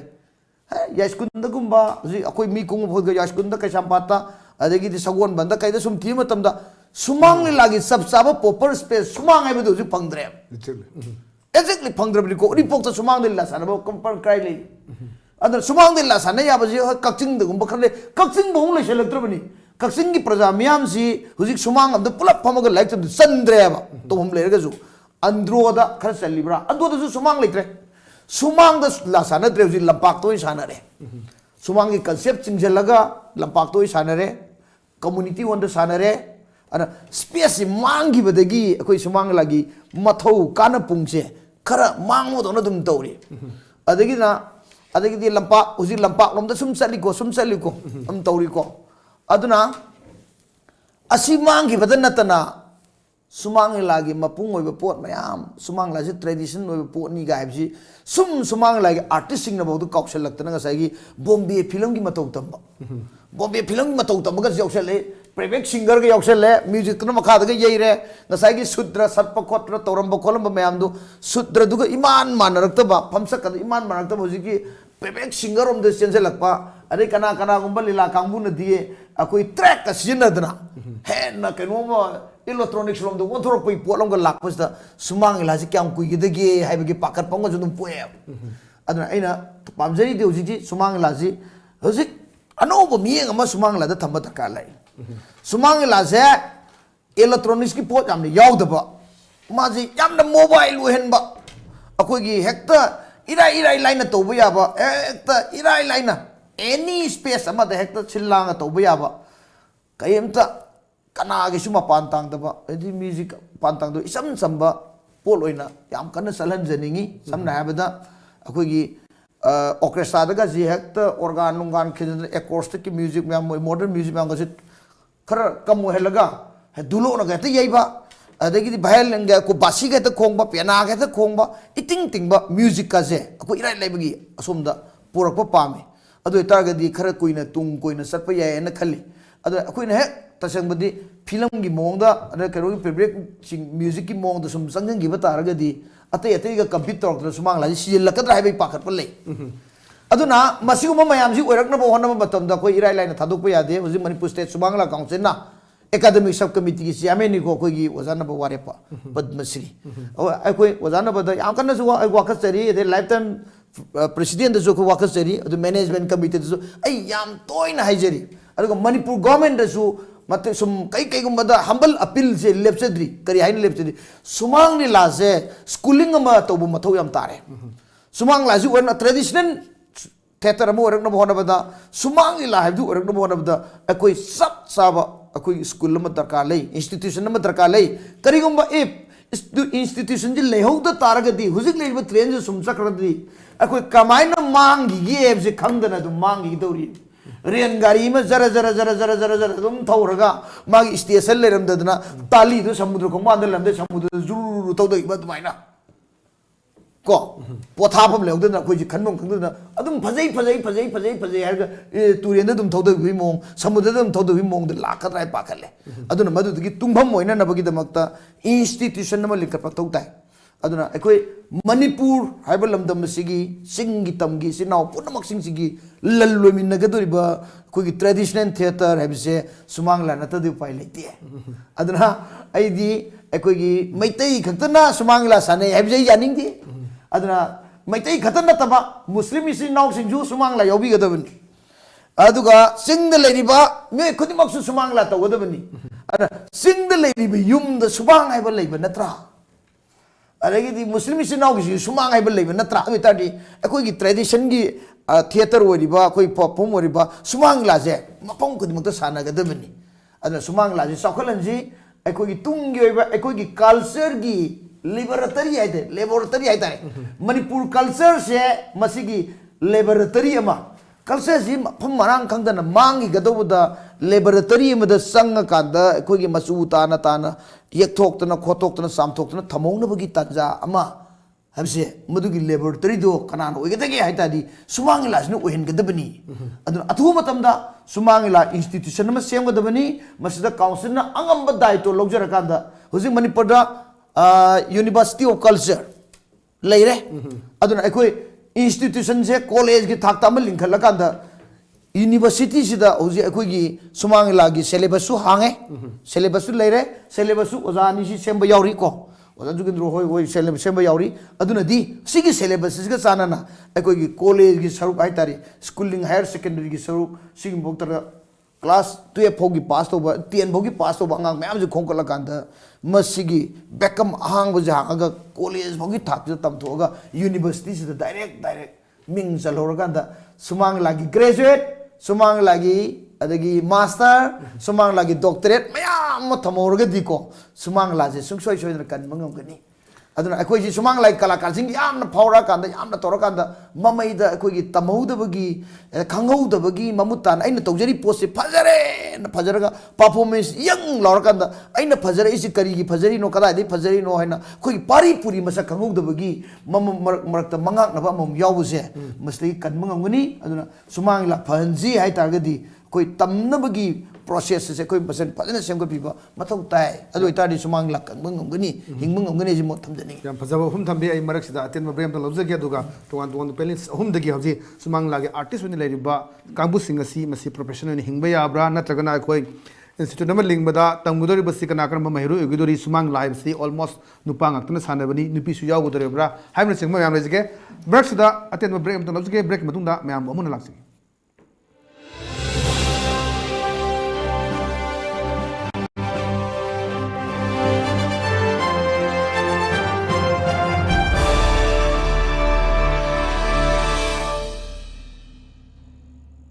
Madeline Ambulance Service Manipurna pung kunmari chupna miyam gi seba tawjari ambulance service asina miyam da pizariba service singdi yumdagi hospital da pukhatpa hospital dagi yumda puthaba hospital amadagi hospital amada puba yum thangnariba state singda anaba sing puba amadi lawba loinana India gi mafam khudimakta chatpa yarba air ambulance ki service asina chingmani masida natana lambi gi accident ta lemna hospital da pukhatuna miyam gi mateng pangjari adom sunga simak save tawshin biu aikhoi gi contact number 9205987988 natraga play store sangbiduna Madeline F download tobiu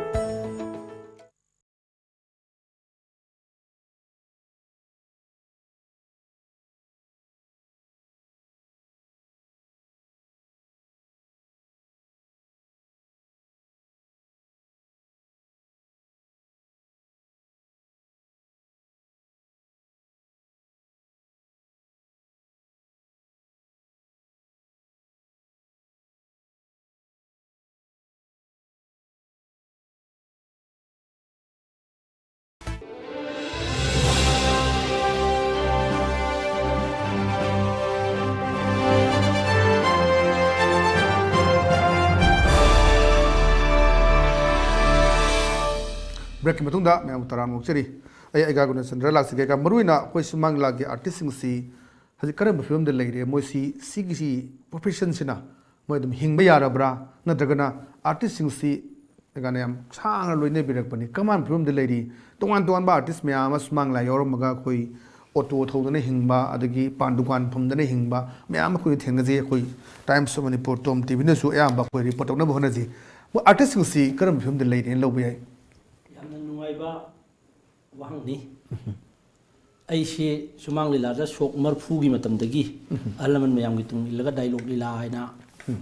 hainaram ba traditional Shumang Leela gi matam du dagi na hojiki contemporary Shumang Leela gi khongjang si bhawa sangchan basi da sum yaujara ba lan mi amani Shumang Leela di khangin pham jawre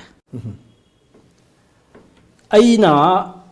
kaino da khoi gi Shumang Leela gi lambi si da khongda jarak pa Leela si pamjadana Leela tung ilaktana Leela gi alaman mayam si matung jar ko matam si da ꯑꯩꯈꯣꯏꯒꯤ Shumang Leela ꯒꯤ ꯑꯦꯁꯣꯁꯤꯌꯦꯁꯟꯁꯤ dialogue ꯂꯤꯂꯥ ꯍꯥꯏꯅ ꯍꯥꯏꯅꯔꯤꯕ traditional Shumang Leela ꯁꯤꯒꯤ ꯑꯦꯁꯣꯁꯤꯌꯦꯁꯟꯁꯤ 10ꯒꯤ ꯃꯊꯛ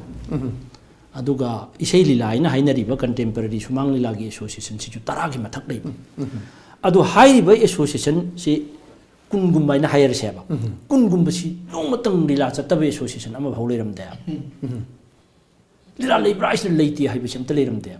susi aniga ohumga adu Leela dol amabu leirabadi Leela si kaudaba leitre the charity haibam si yam kan chadarami lekai gi kungi lamsi da Shumang Leela charity sina loire cinema nungima kai su leiramde dana matam cinema si ngarang na handagi chum tholokpani hol de yeng gadam ni cinema di adu charity e besi lekai gi si Shumang Leela no oirambani adu hojikti Shumang Leela association handak festival ningtham kumai sida 15 ra si kari sigi manungda hayeng state kala academy ki festival da dia mukhara mu screening tawra kharam chu khatha hurani aduga association 10 gi festival am kareng khalasi 10 sigi manungda ai ko gi Leela association mari gumba manga gumba Leela chatkadra yam ka hena chatpe association ama nim yaugani tung khara khara inbe association ama nim adu khakna Leela chatlaga atei di maya da hing changaga akoi ya ka thogo office sum phamba da hing paisan mi phim da lei dorin yes Leela ge artist khara di achatpa Leela khar gi association ge artist khara budi hingmang mi na ya gachage duga sam gi manung da artist marfu gi sam gi manung da marfu di hingmang amde yam wana hing khajani adu khaknatana Leela yorum ba artist sing sina Leela tu khra kanda moi di ngase awa ba thabuk su bu su he hudaba adagi ngasai gi thab ama tawdu khu tahudaba Leela gi kalakar ni ngasai ngawdu le kan thorok matamda si haidukpada hemanta koini interview chatpa matamda mi singki adu da chodum lei hin chodum lei hin chat khi matamda mayum da le karai chat khire sing kakpa chat khi haiba horai khai ba chat khi haiba ani koilas thaba yaw bu chat khi haiba lobuk to low bu chat khi haiba singba sum silak pa matam chita thamui si kaidana koina masi gi welfare fund namtang sem na baina sem khalakani adu su karai de fund no sem dori se ai khoi lebak sida nungai ri se hujik Manipur gi state ki khoi artist mad pilba pencil sil pa lising amana adu su lupa sangwar gi hakum amagum de ni ko lising ama sur khrise adu lising ama gi pencil thungba artist chama yang ki de gi hena leite aduna karinta phangdana mana to jarnu be thabak tu gi mahi si sadana Leela yaw ni khara mate khara ma anam siki ma mapi maron set pa sa ba thakpa khara komam ba bi lebak sakhang badu oibiram bagi wani hep potha ki Leela potha ki banu tagi di artist bagi punchi sing loira maru oina nupi sabi sing sidi matam si am tili moidi mamai du hek phajada bada Leela yaw pham su leitre moidi adu ki mate marai bak thik re moid sidina aduna sarkar sina masigi mohi gi dang to karino amadi tawibam thui haidana koi phana kanna haina dana takna dana art and culture da state kala academy da masai koi na masigi maram se sum hauduk se basi phan leite haibina moisu kuchu tawumde sini hujik leiriba aruga Shumang Leela si bagi maram di karino haibu ai koi gi electronic media se so mani che yam drab da ngasi nungada ai koi gi tv gi channel lanai channel ahumam leire ko aruga DTK Impal aduga All India Radio hariba channel singsida lantu iba Shumang Leela singsi loina lantu isi Shumang Leela association na lupa ma phangba nate artist sing na lupa ma phangbadi nate adudi sum lantu ini aduga DTK da Leela namba matamda haikru mana da yombe imau nama ꯔꯦꯗꯤꯑꯣꯗ ꯉꯁꯥꯏ ꯅꯝꯕ ꯃꯇꯝꯗ ꯍꯩꯀ꯭ꯔꯨ ꯃꯅꯥꯗ ꯌꯣꯟꯕ amount ꯑꯃꯈꯛ ꯄꯤꯕꯗꯣ ꯑꯃꯨꯛꯈꯛ ꯄꯤꯈ꯭ꯔꯤꯁꯤꯅ ꯂꯣꯏꯔꯦ ꯑꯅꯤꯔꯛꯁꯨꯕ ꯂꯥꯟꯊꯣꯛꯄꯒꯤ ꯄꯩꯁꯥ ꯐꯪꯕ ꯅꯠꯇꯦ ꯑꯁꯨꯃꯥꯏꯅ ꯂꯩꯔꯛꯄꯁꯤꯅ ꯀꯃꯥꯏꯅ ꯇꯧꯒꯦ ꯃꯁꯤ ꯑꯝꯇ ꯂꯩꯇ꯭ꯔꯤꯉꯩꯗꯗꯤ ꯔꯦꯗꯤꯑꯣ ꯈꯛꯇꯪ ꯂꯩꯔꯤꯉꯩꯗꯗꯤ ꯔꯦꯗꯤꯑꯣꯗ ꯂꯤꯂꯥ ꯂꯥꯛꯀꯗꯣꯔꯤꯁꯤ ꯉꯥꯏꯅꯔꯝꯃꯤꯕꯅꯤ ꯈꯨꯡꯒꯪ ꯊꯧꯔꯝꯗ ꯂꯤꯂꯥ ꯑꯃ ꯂꯥꯛꯀꯗꯣꯔꯤꯅꯦꯅ ꯉꯁꯤꯗꯤ ꯔꯦꯗꯤꯑꯣꯗ ꯂꯤꯂꯥ ꯂꯥꯛꯀꯗꯣꯔꯤ ꯑꯗꯨꯒ ꯂꯅꯥꯏ ꯆꯦꯅꯦꯜꯁꯤꯡꯁꯤꯗ ꯅꯠꯇ꯭ꯔꯒ ꯑꯩꯈꯣꯏ ꯗꯤꯗꯤꯀꯦꯗ ꯂꯤꯂꯥ ꯂꯥꯛꯀꯗꯣꯔꯤ ꯍꯥꯏꯗ ꯂꯤꯂꯥ ꯂꯥꯛꯀꯗꯣꯔꯤ ꯃꯨꯊꯠꯂꯣ ꯍꯥꯏꯕꯒꯤ ꯆꯥꯡꯗꯨ ꯌꯧꯔꯦꯕ ꯍꯧꯖꯤꯛꯁꯦ ꯑꯃꯅ ꯐꯤल्मꯒꯤ ꯉꯁꯥꯏꯒꯤ ꯂꯥꯟ ꯍꯥꯏꯇꯥꯔꯦꯅꯦꯀꯣ ꯂꯥꯟ ꯁꯣꯛꯅꯔꯤꯕꯅꯤ ꯍꯧꯖꯤꯛꯁꯦ ꯑꯥꯔꯠ ꯐꯣꯔꯝ ꯃꯁꯦꯟꯁꯤꯁꯨ ꯍꯧꯖꯤꯛ ꯃꯅꯤꯄꯨꯔꯗ ꯉꯁꯥꯏꯒꯤ ꯊꯤꯌꯦꯇꯔ ꯈꯛꯇ ꯅꯠꯇꯦ ꯃꯅꯤꯄꯨꯔꯗ ꯁꯤꯈ꯭ꯔꯤꯁꯤ ꯁꯣ ꯃꯦꯅꯤ ꯑꯥꯔꯠ ꯐꯣꯔꯝ ꯑꯩꯈꯣꯏ ꯂꯩꯕꯥꯛꯁꯤꯗꯒꯤ ꯂꯩꯈꯤꯗ꯭ꯔꯦ ꯑꯩꯈꯣꯏꯅ ꯎꯅ ꯂꯩꯈꯤꯗ꯭ꯔꯤꯁꯤ ꯄꯥꯁ ꯀꯦꯂꯥ ꯃꯥꯟ ꯚꯖꯟꯒ ꯍꯥꯏꯕ ꯑꯗꯒꯤ ꯋꯥꯔꯤ ꯂꯥꯏꯔꯤꯛ ꯈꯣꯡꯖꯣꯝ ꯄꯔꯕ ꯄꯦꯅꯥ ꯐꯝꯁꯛ ꯑꯩꯈꯣꯏꯅ ꯎꯅ ꯁꯨꯝ ꯁꯤꯈꯤꯕ ꯁꯨꯃꯥꯏꯅ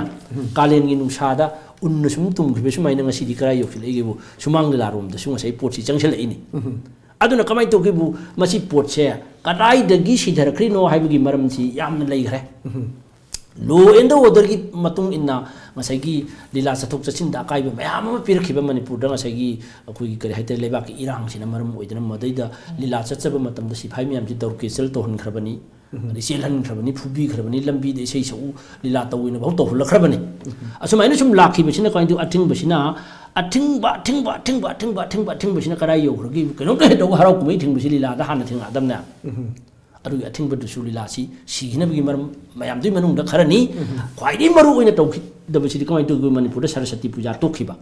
ꯑꯗꯒꯤ ꯗꯨꯔꯒꯥ ꯄꯨꯖꯥꯒꯤ ꯉꯁꯥꯏ ꯀꯩꯅꯣꯁꯤ ꯍꯟꯊꯔꯛꯄ ꯑꯗꯒꯤ ꯀꯥꯡꯒꯤ ꯅꯤꯉꯣꯜ ꯃꯆꯥ ꯄꯥꯜꯂꯤꯒꯤ ꯑꯗꯒꯤ ꯖꯨꯂꯣꯟꯒꯤ ꯂꯤꯂꯥ ꯇꯧꯔꯝꯃꯤꯁꯨ ꯌꯥꯎꯁꯪꯒꯤ ꯃꯁꯤꯒꯤ ꯂꯤꯂꯥꯁꯤꯅ ꯆꯦꯔꯤꯇꯤ ꯄꯟꯊꯥꯁꯤꯒ ꯁꯝꯖꯟꯅꯕ ꯃꯇꯝꯗ ꯂꯤꯂꯥ ꯈꯔ ꯆꯠꯄ ꯑꯦꯁꯣꯁꯤꯌꯦꯁꯟꯁꯤꯡꯒꯤꯗꯤ ꯅꯣꯡꯃꯗ ꯅꯨꯃꯤꯠ 365 ꯁꯤꯒꯤ ꯃꯅꯨꯡꯗ 365 ꯅꯠꯇꯦ ꯑꯩꯈꯣꯏ 365 ꯂꯤꯂꯥ ꯆꯠꯂꯝꯕꯅꯦ ꯃꯔꯝꯗꯤ ꯅꯣꯡꯃꯗ ꯁꯣ 3ꯒ 4ꯒ ꯃꯌꯥꯝꯁꯤ ꯂꯣꯏꯅ ꯃꯗꯨ ꯌꯦꯟꯊꯣꯛꯅꯔ ꯌꯦꯡꯕ ꯃꯇꯝꯗ ꯑꯗꯨꯝ ꯍꯥꯏꯅ ꯆꯠꯂꯝꯕꯗꯣ ꯉꯁꯤꯗꯤ ꯃꯁꯤꯒꯤ ꯉꯁꯥꯏꯒꯤ ꯁꯔꯁꯋꯇꯤ ꯄꯨꯖꯥ ꯇꯧꯈꯤꯗꯕꯗ ꯊꯥ ꯑꯃꯒꯤ ꯂꯤꯂꯥ ꯃꯥꯡꯈ꯭ꯔꯦ ꯕꯤꯁꯀꯔꯃ ꯄꯨꯖꯥ ꯇꯧꯈꯤꯗꯕꯗ ꯊꯥ ꯑꯃꯒꯤ ꯂꯤꯂꯥ ꯃꯥꯡꯈ꯭ꯔꯦ ꯃꯔꯝꯗꯤ ꯃꯐꯝꯗꯨꯗ ꯉꯁꯤ ꯊꯥꯃꯨꯛꯇꯤ ꯃꯐꯝꯗꯨ ꯕꯤꯁꯀꯔꯃ ꯄꯨꯖꯥ ꯇꯧꯔꯤꯗꯤ ꯂꯩꯕꯥꯛ ꯁꯤꯟꯕ ꯊꯨꯡꯅ ꯇꯧꯔꯤꯕꯅꯤ ꯂꯤꯂꯥ ꯄꯥꯔꯇꯤ 10ꯗꯨꯅ ꯅꯣꯡꯃꯗꯨꯗ ꯂꯣꯏ ꯁꯥꯟꯅ ꯉꯝꯗꯕꯅꯤ나 ꯊꯦꯡꯊꯔ ꯁꯨꯝ ꯍꯦꯛ ꯇꯧꯊꯈꯤꯕ ꯅꯤꯉꯣꯜ ꯄꯥꯜꯂꯤꯒꯤ ꯂꯤꯂꯥꯁꯤꯅ ꯉꯁꯥꯏ ꯊꯥ ꯑꯃ ꯂꯦꯡꯉꯝꯃꯤꯕꯅꯤ ꯌꯥꯎꯁꯪꯒꯤ ꯂꯤꯂꯥꯁꯤꯗꯤ ꯊꯥ 3 ꯂꯦꯡꯗꯣꯏꯅꯦꯕ ꯊꯥ 3ꯁꯤ ꯍꯧꯖꯤꯛ ꯌꯥꯎꯁꯪꯒꯤꯁꯤ ꯑꯩꯅ ꯈꯟꯕꯗ ꯑꯩꯈꯣꯏ ꯍꯦꯃꯟꯇ ꯍꯣꯏ ꯂꯤꯂꯥꯒꯨꯝꯕ ꯏꯃꯥꯒꯨꯝꯕ ꯄꯤꯁꯃꯦꯀꯔꯒꯨꯝꯕꯁꯤꯗꯤ ꯑꯩꯈꯣꯏꯒꯤ ꯍꯧꯖꯤꯛꯀꯤ ꯊꯥ 3ꯒꯨꯝꯕꯁꯤꯗꯤ ꯍꯧꯖꯤꯛ ꯂꯤꯂꯥ ꯀꯧꯒꯦꯅ ꯆꯠꯂꯨꯗꯤ ꯐꯪꯉꯔꯣꯏꯕ ꯃꯣꯏꯗꯤ ꯍꯥꯟꯅ ꯐꯨꯜ ꯑꯣꯏꯅ ꯂꯩꯈ꯭ꯔꯕꯅꯦꯕ ꯀꯨꯝꯁꯤ ꯂꯤꯂꯥ ꯁꯥꯟꯅꯕ ꯆꯠꯄꯗ ꯅꯣꯡꯃꯩꯒꯤ ꯀꯧꯈ꯭ꯔꯗꯣꯏꯅꯦꯕ ꯑꯁꯨꯃꯥꯏꯅ ꯇꯧꯗꯅ ꯉꯁꯥꯏꯒꯤ ꯂꯩꯔꯝꯃꯤꯕ ꯄꯣꯠꯇꯣ ꯉꯁꯤꯗꯤ ꯀꯃꯥꯏꯅ ꯇꯧꯈꯤꯕꯁꯦ ꯅꯅꯥꯏ ꯑꯩꯈꯣꯏ ꯌꯨꯝꯗ ꯗꯨꯔꯒꯥ ꯄꯨꯖꯥ ꯇꯧꯖꯩ ꯃꯁꯤ ꯅꯨꯃꯤꯠ 5ꯅꯤꯁꯤ ꯂꯤꯂꯥ ꯇꯧꯔꯝꯃꯦꯕ ꯍꯧꯖꯤꯛ ꯂꯤꯂꯥ ꯑꯃꯐꯥꯎ ꯇꯧꯗ꯭ꯔꯦ ꯀꯔꯤ ꯊꯣꯛꯂꯛꯀꯗꯦꯅ ꯑꯀꯤꯕꯁꯨ ꯂꯩꯕ ꯆꯦ ꯋꯥꯡꯈꯩ ꯗꯨꯔꯒꯥ ꯄꯨꯖꯥ ꯂꯝꯄꯥꯛꯇ ꯆꯥꯎꯔꯦꯜ ꯍꯧꯕ ꯅꯨꯃꯤꯠꯇꯒꯤ ꯂꯥꯏ ꯊꯥꯗꯕ ꯅꯨꯃꯤꯠ ꯐꯥꯎꯁꯤ ꯂꯤꯂꯥꯁꯤ ꯀꯌꯥꯝ ꯇꯧꯔꯝꯃꯤ ꯑꯩꯈꯣꯏꯅ ꯈꯪꯖꯔꯛꯄꯗ ꯃꯁꯤ ꯂꯤꯂꯥ ꯄꯥꯔꯇꯤ ꯑꯃꯅ ꯂꯤꯂꯥ 2ꯗꯒꯤ ꯍꯦꯟꯗꯣꯛꯇꯅ 3 ꯐꯪꯕ ꯌꯥꯎꯔꯤꯕꯅꯤ ꯁꯦ ꯈꯣꯔꯤ ꯐꯥꯕ ꯂꯥꯏ ꯍꯔꯥꯎꯕꯗ ꯃꯣꯏ ꯂꯥꯏ ꯍꯔꯥꯎꯕꯁꯤꯗꯤ ꯁꯥꯡꯅꯁꯨ ꯍꯔꯥꯎꯏꯗꯣ ꯑꯗ ꯃꯣꯏ ꯂꯩꯀꯥꯏꯒꯤ ꯄꯥꯂꯤ ꯑꯃꯃꯝ ꯁꯨꯝ ꯍꯦꯛ ꯇꯧꯔꯛꯄꯗ ꯂꯤꯂꯥꯁꯤ ꯂꯤꯂꯥ ꯄꯥꯔꯇꯤ ꯑꯃꯅ ꯂꯤꯂꯥ 3ꯒ ꯐꯪꯉꯤꯕꯅꯦꯕ ꯑꯗꯨꯒꯨꯝꯕ ꯄꯨꯝꯅꯃꯛꯁꯤ ꯁꯨꯝ ꯇꯣꯛꯂꯛꯄꯁꯤꯅ ꯑꯊꯤꯡꯕ ꯃꯌꯥꯝꯁꯤꯒ ꯂꯣ ꯑꯦꯟ ꯑꯣꯔꯗꯔꯒꯤ ꯐꯤꯕꯝꯁꯤꯒ ꯀꯤꯔꯛꯄꯁꯤꯒ ꯑꯗꯨꯒ ꯂꯤꯂꯥꯒꯤ ꯃꯃꯜ ꯌꯥꯝꯈꯠꯂꯛꯄꯁꯤꯁꯨ ꯀꯣꯖ ꯑꯃ ꯑꯗꯨꯝ ꯑꯗꯨꯒꯤ ꯃꯔꯛꯇ ꯑꯗꯨꯝ ꯈꯔꯁꯨ ꯑꯗꯨꯝ ꯌꯥꯎꯔꯤꯕ ꯑꯗꯨꯅ ꯂꯤꯂꯥꯁꯤ ꯀꯌꯥꯃꯨꯛ ꯌꯥꯝ ꯇꯧꯔꯝꯈꯤꯕ ꯁꯣꯁꯇꯤꯗ ꯂꯤꯂꯥ ꯇꯧꯔꯝꯃꯤ ꯂꯨꯍꯣꯡꯕꯗ ꯂꯤꯂꯥ ꯇꯧꯔꯝꯃꯤ ꯁꯣꯔꯥꯠꯇ ꯂꯤꯂꯥ ꯇꯧꯔꯝꯃꯤ ꯁꯣꯔꯥꯠꯀꯤ ꯂꯤꯂꯥ ꯀꯌꯥꯝ ꯆꯠꯆꯔꯛꯑꯕꯅꯤ ꯑꯩꯈꯣꯏ ꯃꯆꯥꯗꯨꯅ ꯂꯤꯂꯥ ꯄꯥꯝꯖꯔꯝꯃꯦꯅ ꯉꯁꯥꯏꯒꯤ ꯁꯪꯀ꯭ꯔꯤꯇꯣꯟꯒ ꯇꯧꯗꯅ ꯉꯁꯥꯏꯒꯤ ꯂꯤꯂꯥꯁꯤꯅ ꯁꯣꯔꯥꯠ ꯁꯣꯟꯕ ꯑꯗꯒꯤ ꯃꯆꯥ ꯑꯃ ꯄꯣꯛꯄꯗ ꯉꯁꯥꯏꯒꯤ ꯁꯣꯁꯇꯤꯒꯤ ꯂꯤꯂꯥ ꯑꯗꯒꯤ ꯉꯁꯥꯏ ꯆꯧꯝꯕꯒꯤ ꯂꯤꯂꯥ ꯑꯗꯒꯤ ꯅꯥꯍꯨꯠꯄꯒꯤ ꯂꯤꯂꯥ ꯅꯨꯒꯨꯟ ꯊꯥꯡꯕꯒꯤ ꯂꯤꯂꯥꯁꯤ ꯑꯗꯨꯅ ꯂꯤꯂꯥ ꯍꯥꯡꯗꯅ ꯇꯧꯔꯝꯕꯗꯣ ꯉꯁꯤꯗꯤ ꯂꯤꯂꯥꯁꯦ ꯈꯥꯡꯉꯦꯝꯐꯝ ꯌꯧꯔꯦ ꯍꯥꯏꯕ ꯋꯥꯐꯝꯁꯤ ꯍꯧꯖꯤꯛ ꯂꯤꯂꯥꯁꯤꯗ ꯀꯩꯅꯣꯅꯤ ꯃꯃꯜꯁꯤ ꯃꯥꯒꯤ ꯁ꯭ꯇꯦꯠ ꯀꯂꯥ ꯑꯦꯀꯥꯗꯃꯤꯁꯤꯅ ꯄꯥꯡꯊꯣꯛꯄ ꯇꯣꯉꯥꯟ ꯇꯣꯉꯥꯟꯕ ꯐꯦꯁꯇꯤꯚꯦꯜꯗ ꯑꯩꯈꯣꯏ ꯃꯃꯥꯡꯗ ꯑꯃꯨꯛ ꯐꯥꯔꯁ ꯁꯦꯀꯦꯟ ꯊꯥꯔꯠ ꯇꯥꯕꯗ ꯌꯦꯠꯅꯕ ꯂꯩꯗꯅ ꯑꯃꯨꯛ ꯀꯔꯤꯝꯇ ꯑꯩꯈꯣꯏ ꯐꯥꯔꯁ ꯁꯦꯀꯦꯟ ꯊꯥꯔꯠ ꯄꯤꯗꯅ ꯑꯃꯨꯛ ꯇꯧꯈꯤꯕ ꯂꯩꯔꯦ ꯑꯗꯨꯒꯤ ꯃꯇꯨꯡꯗ ꯑꯃꯨꯛ ꯇꯥꯔꯤꯔꯦ ꯑꯗꯣ ꯍꯧꯖꯤꯛꯁꯤ ꯂꯤꯂꯥꯁꯤ ꯃꯥꯒꯤ ꯃꯃꯜꯁꯤ ꯀꯌꯥꯃꯨꯛ ꯆꯠꯂꯤ ꯑꯗꯨꯒ ꯑꯥꯔꯇꯤꯁꯁꯤꯡꯁꯤꯅ ꯀꯃꯥꯏꯅ ꯐꯪꯉꯤꯁꯤ ꯃꯌꯥꯝ ꯂꯣꯏ ꯈꯪꯅꯤꯡꯉꯝꯒꯅꯤ ꯚꯤꯌꯨꯋꯔꯁꯤꯡꯅ ꯂꯤꯂꯥꯁꯤ ꯍꯧꯖꯤꯛꯁꯤ 15,000ꯗꯒꯤꯅ 60,000 ꯐꯥꯎ ꯃꯅꯨꯡꯗ ꯂꯩꯔꯦ ꯑꯗꯣ ꯃꯁꯤ ꯑꯩꯈꯣꯏꯒꯤ ꯗꯤꯁꯇꯦꯟꯁꯀꯤ ꯃꯇꯨꯡ ꯏꯟꯅ ꯑꯃꯨꯛꯁꯦ ꯖꯤꯔꯤ ꯌꯧꯈ꯭ꯔꯗꯤ ꯑꯃꯨꯛ ꯉꯁꯥꯏꯒꯤ ꯂꯨꯄꯥ 50,000 ꯍꯦꯛꯇ ꯂꯧꯕ ꯂꯤꯂꯥ ꯑꯃ ꯁꯥꯟꯅꯕꯗ ꯀꯁꯥꯔ ꯌꯧꯈ꯭ꯔꯅ ꯑꯗꯨꯒ ꯁꯨꯃꯥꯏꯅ ꯇꯧꯗꯅ ꯉꯁꯥꯏꯒꯤ ꯃꯥꯒꯤ ꯃꯣꯔꯦ ꯁꯥꯟꯅꯔꯗꯤ ꯀꯌా ꯂꯧꯅꯩ ꯅꯣꯏ ꯅꯍꯥꯟ ꯃꯣꯔꯦꯒꯤ ꯀꯌꯥ ꯂꯧꯒꯦ 60,000 ꯌꯧꯔꯤꯅꯤ ꯑꯗꯨꯅ ꯀꯃꯥꯏꯅ ꯇꯧꯒꯦ ꯑꯩꯈꯣꯏ ꯁ꯭ꯋꯥꯏꯒꯤ ꯏꯝꯐꯥꯜ ꯑꯦꯔꯤꯌꯥ ꯒ꯭ꯔꯦꯇꯔ ꯏꯝꯐꯥꯜꯒꯤ ꯑꯦꯔꯤꯌꯥꯁꯤꯗ 15,000 ꯐꯥꯎꯒꯤ ꯆꯥꯡꯁꯦ ꯁꯤꯗꯅꯤ ꯍꯧꯖꯤꯛ ꯂꯧꯔꯤꯁꯦ ꯑꯗꯨꯕꯨ ꯑꯩꯅ ꯁꯨꯝ ꯈꯟꯕꯗ ꯄꯩꯁꯥꯁꯤꯗꯤ ꯌꯥꯝꯗꯦꯅ ꯂꯧꯖꯩ matam amada tawrmi balila sti cycle ta chatpani luna ta chatpani khara theng thara kanda adagi mini bus ta chatlam bana hujikti lila adu matam dura lila si party de mi tara khatani ba khoi khwai tara khubang sanglu tara luna na khurum jari hai lila party si mi tara na sabana ba hujikti lila party si mi kun yora train pandi yora orchestra mu yora ka orchestra di gari mayek loi purakpani na si miyam si khaidok na khragadi paisa gi value da khotulagadi matam dugi phau sangbai de kaya pige haina khotulagadi moina lising kunthra lobu si ai di yam de akhoi tajabada akhoi lila amam gile base lila party tra ma sure ngasi ahan ba so sanare lila artist amna loba ani siba so sanare artist amna loba sai longne ye chumran adu maina to bu su yawi amount mana ba amount namda ngasi di koi lising kun manga lo ko si manung dan nang lising kun lo ro lising manga se ma tham lo party gi endo kun le pe ngai lem ho ri lising manga adu mu yung lem manga adu mu he yen thok na ba maina to bu su lei lila si loira kan da horin pura iba paisa si lila gi tu khona sina mayek ki adagi ngasagi hawa gari gi di makeup ki edu gi adagi na myam ji loina khaidok khar matung lila ba to lobu gi haina loin khaidok khar da lemi bi paisa du ni equal share ni to du si adu mai nong gi mayam chap ma na yena ba ma aru punna longna ba ma adu mai na to ba se dum sanai okay ai tamana onna ba ware pa pat sri de lak sagi hajik lila se sithari halgi wafum se ega ju thambiri masi hoi kamain to duna he na phagat na ba ada he na develop hoina ba duga masi khoi to khan na ba sidarak na ba duga artist sing su hing na ba kari to ba mathau tai khali thambi yamna luba haidokpada luba thamoida di khanjaba achamba khara thamjab taragadi sanglaba sahi kaya si Shumang Leela si leipak na haibitare puduna lai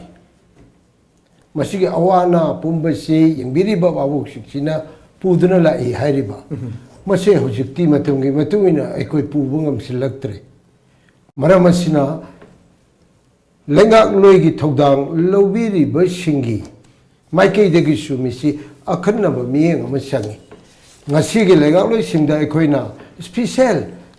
aikoi oiba miyeng da aikoina apil lama tawjaba taragadi lengak loi matam amadadi kala khudingmak ase ningthau singna maidingu singna sogatuna lakiba ngaktani maidingu singi matamda pokhiba ngaktani makoina sengiba kala do adumak yokhatuna laki adubu ngasi gi mirol sida aikoina yengba matamdadi maidingu siduna semgatlamba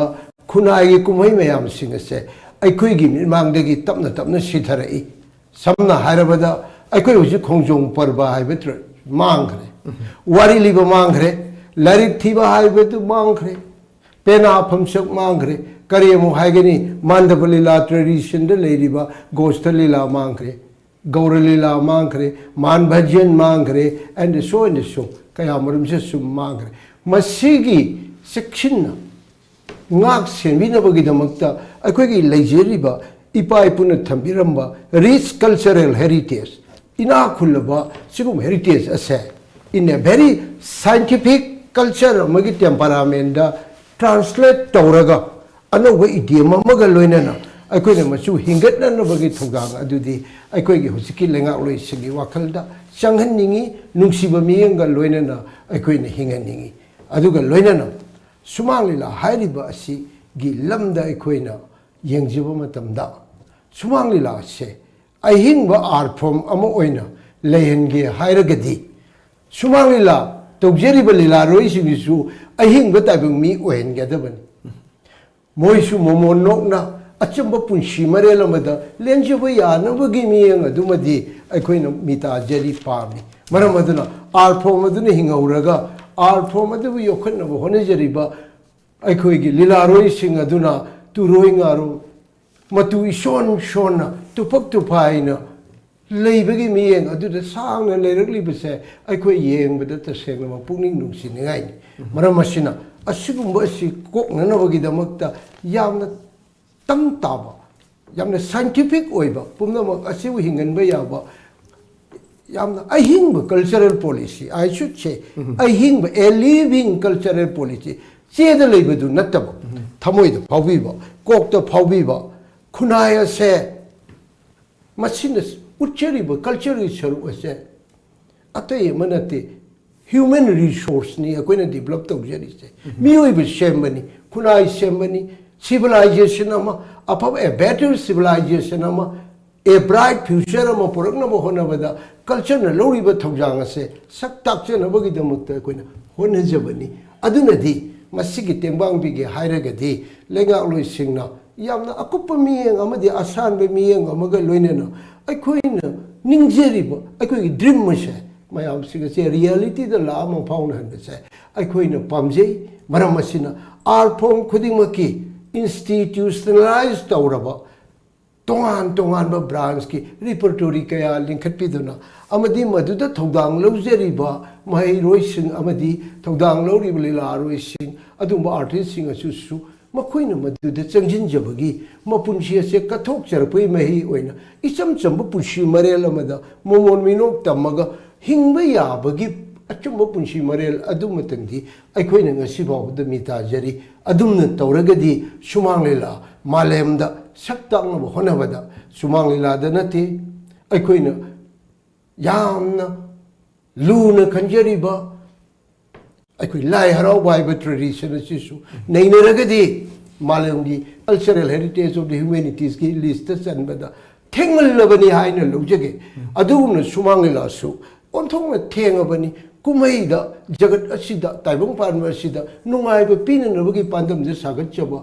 mukti gi lambi rom de changsin ba sumba Shumang Leela se yokhatna ba honabada pumna mangna asomda khajitang miyeng changsin biragadi lenga logi thogdang khara lobiragadi Shumang Leela matamna leiribang khei munai dana Shumang khudimakta malemgi Shumang khudimakta lehugani haibase akoina mitajaba khanjabani masimak oiba taibang mapuna pina bisenu haiba laishona sini akoina tatana sonjeri yam phaso hom thambi ayo za hemanta la si za hemanta maru ina khoi Shumang Leela se igana su sithare khoi khangem bhamda lei yore haiba posu thambi kre aduba khuni yengzaba da khoi Shumang Leela se ji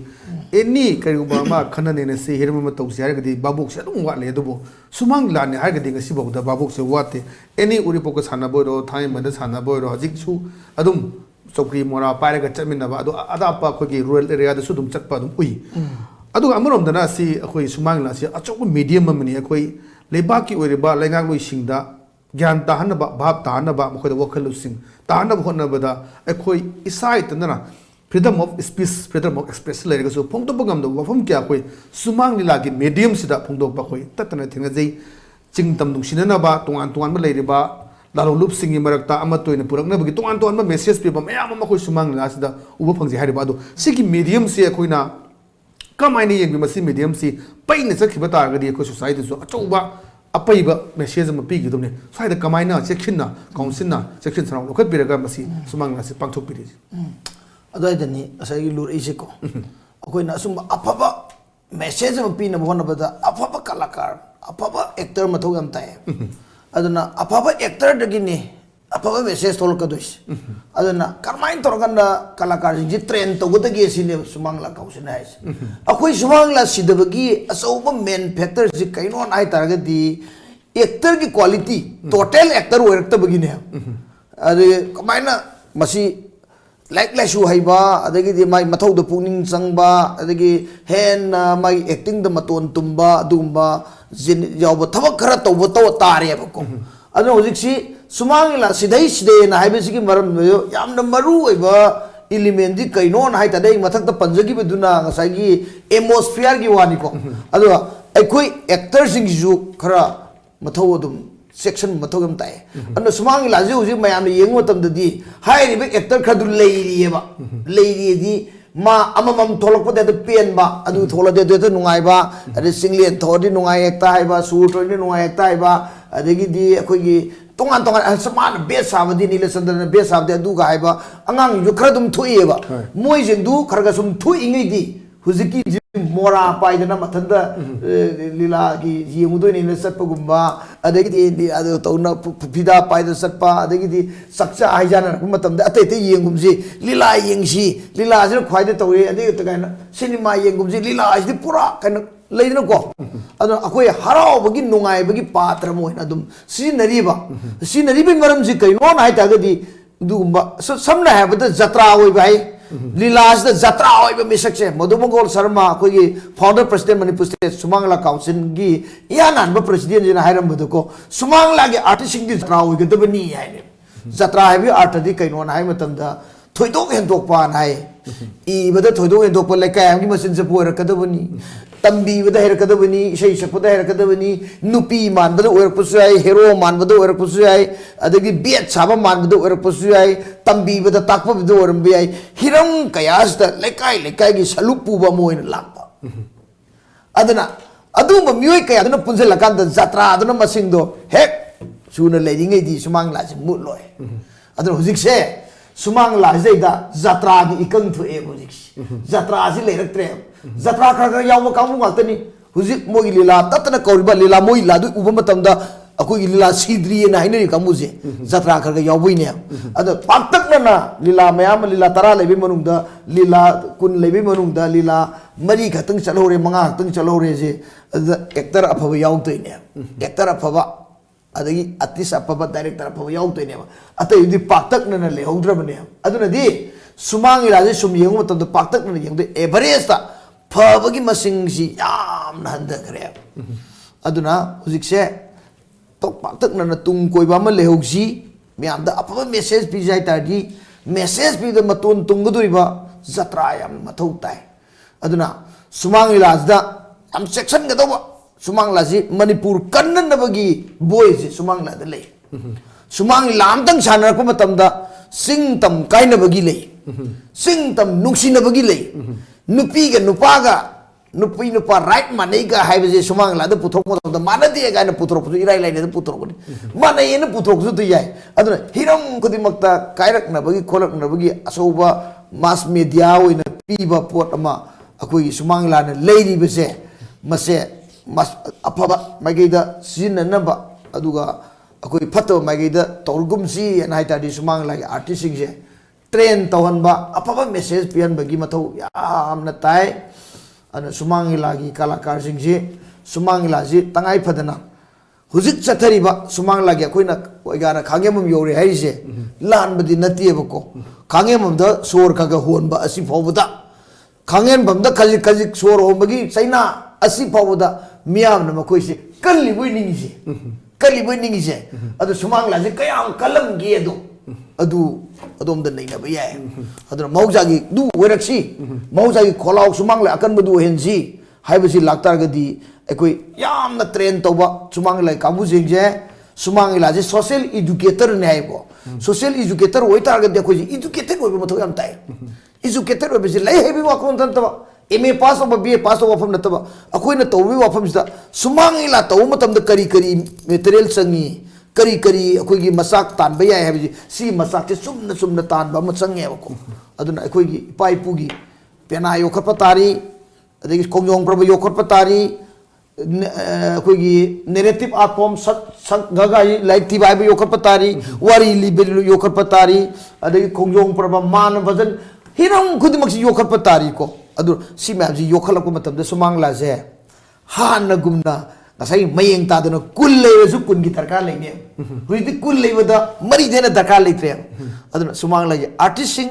akoi krai di hore yen thirga koi hor phomgi akoi na mayam gi seva torobudu singai puthoga tawgibani en masingai mathak tanjanji en actor sing gi masak tanjan gi matho matai na matam sule sile sule kuza igar thamjage ka maruina koi sumang la dagi horokiba artist mayam haji film da yamna faba actor oidana mayamna pamnaba mayam oiba mayam su yauri at the same time in hangjani wafam de koi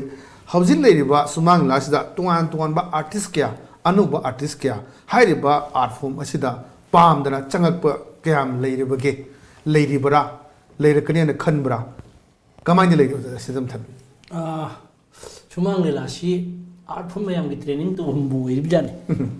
film na ngasi phau khiba kaiku gokul Shumang Leela dagi mani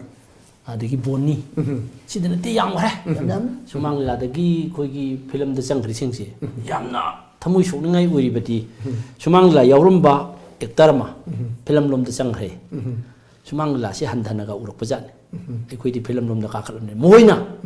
ꯃꯈꯣꯏꯒꯤ technical art ꯑꯗꯨꯕꯨꯅ ꯍꯦꯟꯅ ꯑꯋꯥꯡꯕ ꯊꯥꯛꯀꯤ ꯑꯥꯔꯠꯅ ꯂꯧꯋꯤ ꯑꯩꯈꯣꯏꯒꯤ live performance ꯇꯧꯔꯤꯕ ꯑꯩꯈꯣꯏꯒꯤ ꯐꯖꯈ꯭ꯔꯕ ꯑꯩꯈꯣꯏꯒꯤ ꯇ꯭ꯔꯦꯗꯤꯁꯅꯦꯜ ꯑꯣꯏꯕ ꯑꯩꯈꯣꯏꯒꯤ ꯑꯥꯏꯗꯦꯟꯇꯤꯇꯤ ꯑꯣꯏꯒꯗꯧꯔꯤꯕ ꯄꯣꯠꯁꯦ ꯃꯁꯤꯕꯨꯅ ꯉꯁꯥꯏ ꯃꯈꯣꯏꯅ ꯑꯩꯈꯣꯏꯒꯤ ꯃꯃꯜ ꯍꯣꯡꯅ ꯃꯁꯤꯅ ꯈꯔ ꯍꯟꯊꯕ ꯊꯥꯛꯇ ꯂꯧꯕ ꯑꯣꯏꯅ ꯑꯩꯈꯣꯏꯅ ꯎꯏ ꯍꯥꯏꯗꯤ ꯃꯁꯛ ꯃꯃꯤꯡ ꯄꯟꯖꯔꯣꯏ ꯃꯤ ꯈꯔ ꯁꯨꯃꯥꯡ ꯂꯤꯂꯥꯗ ꯌꯥꯝ ꯐꯥꯎꯔꯝꯃꯦ ꯑꯗꯨꯒ ꯐꯤꯂꯝ ꯂꯣꯝꯗ ꯆꯠꯈ꯭ꯔꯀꯥꯟꯗ ꯑꯁ ꯃꯣꯏ ꯁꯨꯃꯥꯡ ꯂꯤꯂꯥꯒꯤ ꯊꯕꯛꯄꯨ ꯀꯥꯏꯅ ꯍꯥꯏꯔꯛꯄꯁꯨ ꯌꯥꯎꯗꯕ ꯅꯠꯇꯦ ꯑꯗꯨꯋꯥꯏꯗꯨꯗ ꯉꯥꯏꯁꯦ ꯈꯔ ꯀꯟꯊꯥ ꯀꯔꯨꯝꯅꯕ ꯃꯤ ꯎꯁꯤꯗꯕ ꯑꯣꯏꯗ꯭ꯔꯣ ꯁꯨꯃꯥꯡ ꯂꯤꯂꯥꯗꯒꯤ ꯍꯧꯔꯒ ꯅꯪꯅ ꯁꯨꯃꯥꯡ ꯂꯤꯂꯥꯗꯒ ꯑꯗꯨꯃꯥꯏꯅ ꯍꯥꯏꯔꯗꯤ ꯀꯔꯤꯒꯤꯅꯣ ꯍꯧꯔꯛꯐꯝ ꯀꯧꯕꯁꯨ ꯑꯗꯨ ꯇꯧꯒꯅꯨ ꯈꯔ ꯑꯃꯅ ꯉꯁꯥꯏꯒꯤ ꯐꯤꯂꯝꯗ ꯑꯉꯛꯄ ꯐꯪꯅ ꯐꯥꯎꯔꯁꯨ ꯍꯥꯏꯗꯤ ꯑꯩꯈꯣꯏ ꯐꯤꯂꯝꯗꯒꯤ ꯍꯧꯖꯔꯛꯄꯅꯦꯅ ꯍꯥꯏꯕꯗꯤ ꯂꯩ ꯁ꯭ꯋꯥꯏꯁꯤꯗꯩꯗ ꯑꯩꯈꯣꯏ ꯑꯦꯟꯀꯔꯅ ꯇꯥꯛꯄꯤꯔꯤꯕꯁꯤꯒꯤ ꯃꯇꯥꯡꯁꯤꯗꯩꯗ ꯑꯩꯅ ꯈꯤꯇꯪ ꯍꯧꯖꯤꯛꯀꯤꯗꯨꯗꯒꯤ ꯅꯥꯊꯩꯔꯒ ꯍꯪꯒꯠꯆꯅꯤꯡꯉꯤ ꯋꯥꯐꯝꯁꯤ ꯁꯨꯃꯥꯡ ꯂꯤꯂꯥꯁꯤ ꯑꯦꯀꯥꯗꯦꯃꯤꯛ ꯑꯣꯏꯅ ꯑꯩꯈꯣꯏꯒꯤ ꯄꯤꯄꯜꯅ ꯅꯩꯅꯗ꯭ꯔꯤ ꯑꯗꯨꯒ ꯏꯟꯇꯦꯂꯦꯛꯆꯨꯋꯦꯜꯁꯤꯡꯅꯁꯨ ꯅꯩꯅꯗꯦ ꯁꯨꯃꯥꯡ ꯂꯤꯂꯥꯁꯤ ꯃꯣꯏꯅ ꯀꯔꯝꯍꯥꯏꯅ ꯂꯧꯔꯤꯈꯤꯕ ꯉꯥꯏꯍꯥꯛ ꯃꯇꯝ ꯂꯦꯟꯅꯕ ꯑꯣꯏꯅ ꯂꯧꯏ ꯑꯗꯨꯅ ꯋꯥꯍꯪꯁꯤ ꯍꯪꯅꯔꯛꯇꯅ ꯀꯣꯏꯁꯟꯁꯤꯒꯤ ꯄꯥꯎꯈꯨꯝꯁꯤ ꯄꯤꯅꯔꯛꯄ ꯃꯇꯝꯗ ꯁꯨꯃꯥꯡ ꯂꯤꯂꯥꯁꯤ ꯑꯩꯈꯣꯏꯅ ꯂꯥꯏꯅꯤꯡ ꯂꯥꯏꯁꯣꯟꯒ ꯃꯔꯤ ꯂꯩꯅꯩꯌꯦꯅ ꯍꯥꯏꯌꯦꯕ ꯀꯔꯝꯍꯥꯏꯅ ꯇꯧꯅ ꯂꯩꯅꯔꯤꯅꯣꯅ ꯀꯅꯥꯝꯇ ꯍꯪꯗꯦꯕ ꯁꯨꯃꯥꯡ ꯂꯤꯂꯥꯁꯤ ꯀꯂꯥ ꯁꯥꯍꯤꯇ꯭य ꯁꯪꯁꯀ꯭ꯔꯤꯇꯤꯕꯨ ꯌꯣꯛꯄ ꯉꯥꯛꯄ ꯀꯟꯕ ꯁꯟꯗꯣꯛꯄꯒꯤ ꯊꯕꯛ ꯇꯧꯋꯦꯅ ꯍꯥꯏꯔꯦꯕ ꯀꯔꯝꯍꯥꯏꯅ ꯇꯧꯔꯤꯅꯣ ꯁꯤ ꯀꯅꯥꯝꯇ ꯍꯪꯗꯦꯕ ꯑꯆꯧ ꯑꯆꯧꯕ ꯀꯣꯏꯁꯟꯁꯤꯡꯁꯤꯒꯤ ꯑꯣꯟꯊꯣꯛꯅ ꯄꯥꯛ ꯆꯥꯎꯈ꯭ꯔꯕ ꯄꯥꯎꯈꯨꯝ ꯑꯩꯈꯣꯏꯗ ꯂꯩꯖꯔꯤꯅꯤ ꯑꯣꯖꯥ ꯒꯨꯔꯨ ꯃꯌꯥꯝꯅ ꯇꯥꯛꯄꯤꯔꯛꯄꯁꯦ ꯃꯃꯥ ꯂꯩꯕꯥꯛꯄꯨ ꯅꯨꯡꯁꯤꯕꯗꯒꯤ ꯃꯃꯥ ꯂꯣꯟꯕꯨ ꯅꯨꯡꯁꯤꯕꯗꯒꯤ ꯄꯣꯛꯂꯛꯄ ꯑꯗꯨꯒ ꯃꯅꯤꯡ ꯃꯈꯥ ꯇꯝꯅ ꯍꯤꯡꯅꯤꯡꯕꯒꯤ ꯋꯥꯈꯜꯂꯣꯟ ꯌꯥꯎꯕ ꯏꯊꯤꯜ ꯄꯤꯕ ꯑꯥꯔꯠ ꯐꯣꯝꯅꯦꯅ ꯍꯥꯏꯔꯦꯕ ꯑꯁꯤ ꯀꯔꯝꯍꯥꯏꯅ ꯇꯧꯅ ꯍꯥꯏꯔꯤꯅꯣ ꯀꯔꯥꯏꯗ ꯀꯔꯤ ꯌꯥꯎꯗꯅ ꯍꯥꯏꯔꯤꯅꯣ ꯁꯦ ꯅꯩꯅꯗꯦ ꯑꯗꯒꯤ ꯑꯃꯨꯛ ꯃꯁꯤ ꯇ꯭ꯔꯦꯗꯤꯁꯅꯦꯜ ꯃꯦꯗꯤꯌꯥꯅꯦꯅ ꯍꯥꯏꯔꯦꯕ ꯑꯗꯣ ꯁꯨꯃꯥꯡ ꯂꯤꯂꯥꯕꯨ ꯇ꯭ꯔꯦꯗꯤꯁꯅꯦꯜ ꯃꯦꯗꯤꯌꯥꯅꯦ ꯁꯤꯅ ꯀꯔꯝꯍꯥꯏꯅ ꯍꯥꯏꯔꯤꯅꯣ ꯁꯦ ꯀꯔꯝꯍꯥꯏꯅ ꯍꯥꯏꯔꯤꯅꯣ ꯁꯦ ꯁꯣ ꯐꯥꯔ ꯑꯩꯉꯣꯟꯗ ꯀꯣꯏꯁꯟ ꯇꯧꯕ ꯂꯥꯛꯄ ꯃꯤ ꯑꯃ ꯍꯧꯅ ꯑꯩꯉꯣꯟꯗ ꯍꯪꯗꯦꯕ ꯁꯦ PhDꯒꯤ ꯉꯁꯥꯏꯒꯤ ꯃꯌꯥꯝ ꯑꯃ ꯏꯅꯥꯛꯇ ꯂꯥꯛꯑꯒ ꯉꯁꯥꯏꯒꯤ ꯅꯨꯃꯤꯠ 10ꯅꯤꯒ ꯂꯦꯞꯇꯅ ꯂꯥꯛꯏꯕꯅꯤ ꯅꯨꯃꯤꯠ 5ꯅꯤ ꯂꯦꯞꯇꯅ ꯂꯥꯛꯏꯕꯅꯤ ꯍꯪꯕ ꯌꯥꯕ ꯍꯪꯉꯒ ꯈꯨꯝꯕ ꯌꯥꯕ ꯈꯨꯝꯃꯒ ꯆꯠꯈꯤꯕꯅꯤ ꯀꯀꯥ ꯊꯦꯁꯤꯁ ꯂꯣꯏꯔꯦ 하이나 하이르가 젖기해봐. 아로 수망자시 그디 비추 산티기도 기재게 떠오르버네나 하이래. 가만히 또 하이리노.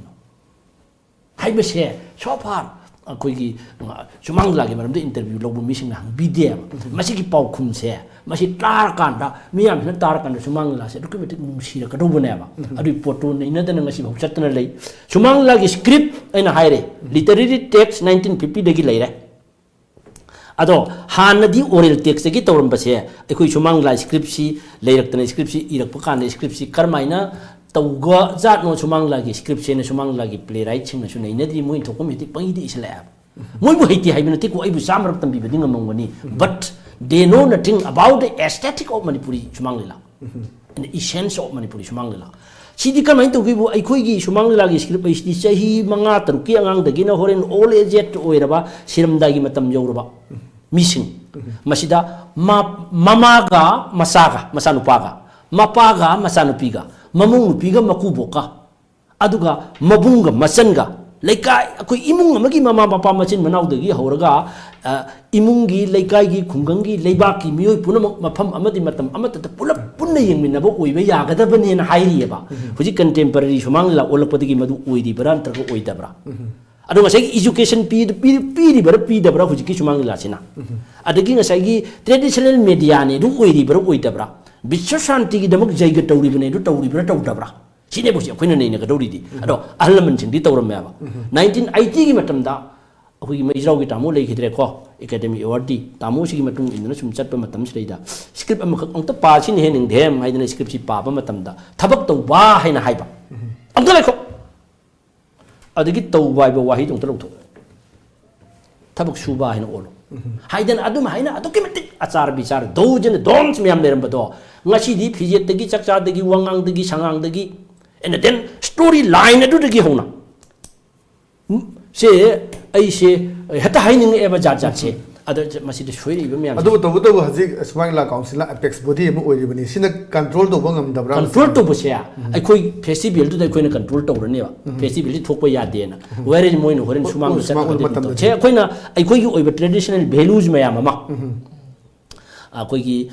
ꯐꯦꯁꯇꯤꯚꯦꯜꯗꯗꯤ ꯉꯁꯥꯏꯒꯤ ꯍꯧꯖꯤꯛꯀꯤ ꯑꯙꯤꯕꯥꯁꯁꯨ ꯇꯧꯗꯕ ꯌꯥꯔꯣꯏ ꯃꯟꯗꯂꯤ ꯄꯨꯖꯥꯁꯨ ꯇꯧꯗꯕ ꯌꯥꯔꯣꯏ ꯑꯗꯒꯤ ꯔꯥꯒꯁꯨ ꯍꯧꯗꯕ ꯌꯥꯔꯣꯏ ꯕꯩꯊꯥꯁꯨ ꯁꯛꯇꯕ ꯌꯥꯔꯣꯏ ꯁꯚꯥ ꯕꯟꯗꯅꯥ ꯒꯨꯔꯨ ꯕꯟꯗꯅꯥꯁꯨ ꯇꯧꯗꯕ ꯌꯥꯔꯣꯏ ꯃꯗꯨ ꯃꯩꯇꯩꯂꯣꯟꯗ ꯍꯧꯖꯤꯛꯇꯤ ꯂꯣꯏꯅ ꯑꯣꯟꯊꯣꯛꯆꯔꯦꯀꯣ ꯂꯣꯟꯕꯨꯗꯤ ꯑꯗꯣ ꯍꯣꯔꯦꯟ ꯅꯤꯇꯥꯏꯄꯗꯁꯤ ꯌꯥꯎꯗꯕ ꯌꯥꯔꯣꯏꯅ ꯍꯥꯏꯔꯅꯦꯕ ꯃꯣꯏꯅ ꯍꯣꯔꯦꯟ ꯂꯤꯂꯥ ꯁꯥꯟꯅꯕ ꯆꯠꯈ꯭ꯔꯀꯥꯟꯗꯗꯤ ꯑꯦꯅꯤ ꯍꯣꯌꯥꯔꯗ ꯂꯤꯂꯥꯁꯤ ꯁꯥꯟꯅꯕ ꯃꯇꯝꯗ ꯉꯁꯥꯏꯒꯤ ꯒ꯭ꯋꯥꯁꯦ ꯍꯥꯞꯄꯝꯃꯔꯣꯏ ꯃꯟꯗꯂꯤ ꯄꯨꯖꯥꯁꯨ ꯌꯥꯎꯔꯝꯃꯔꯣꯏ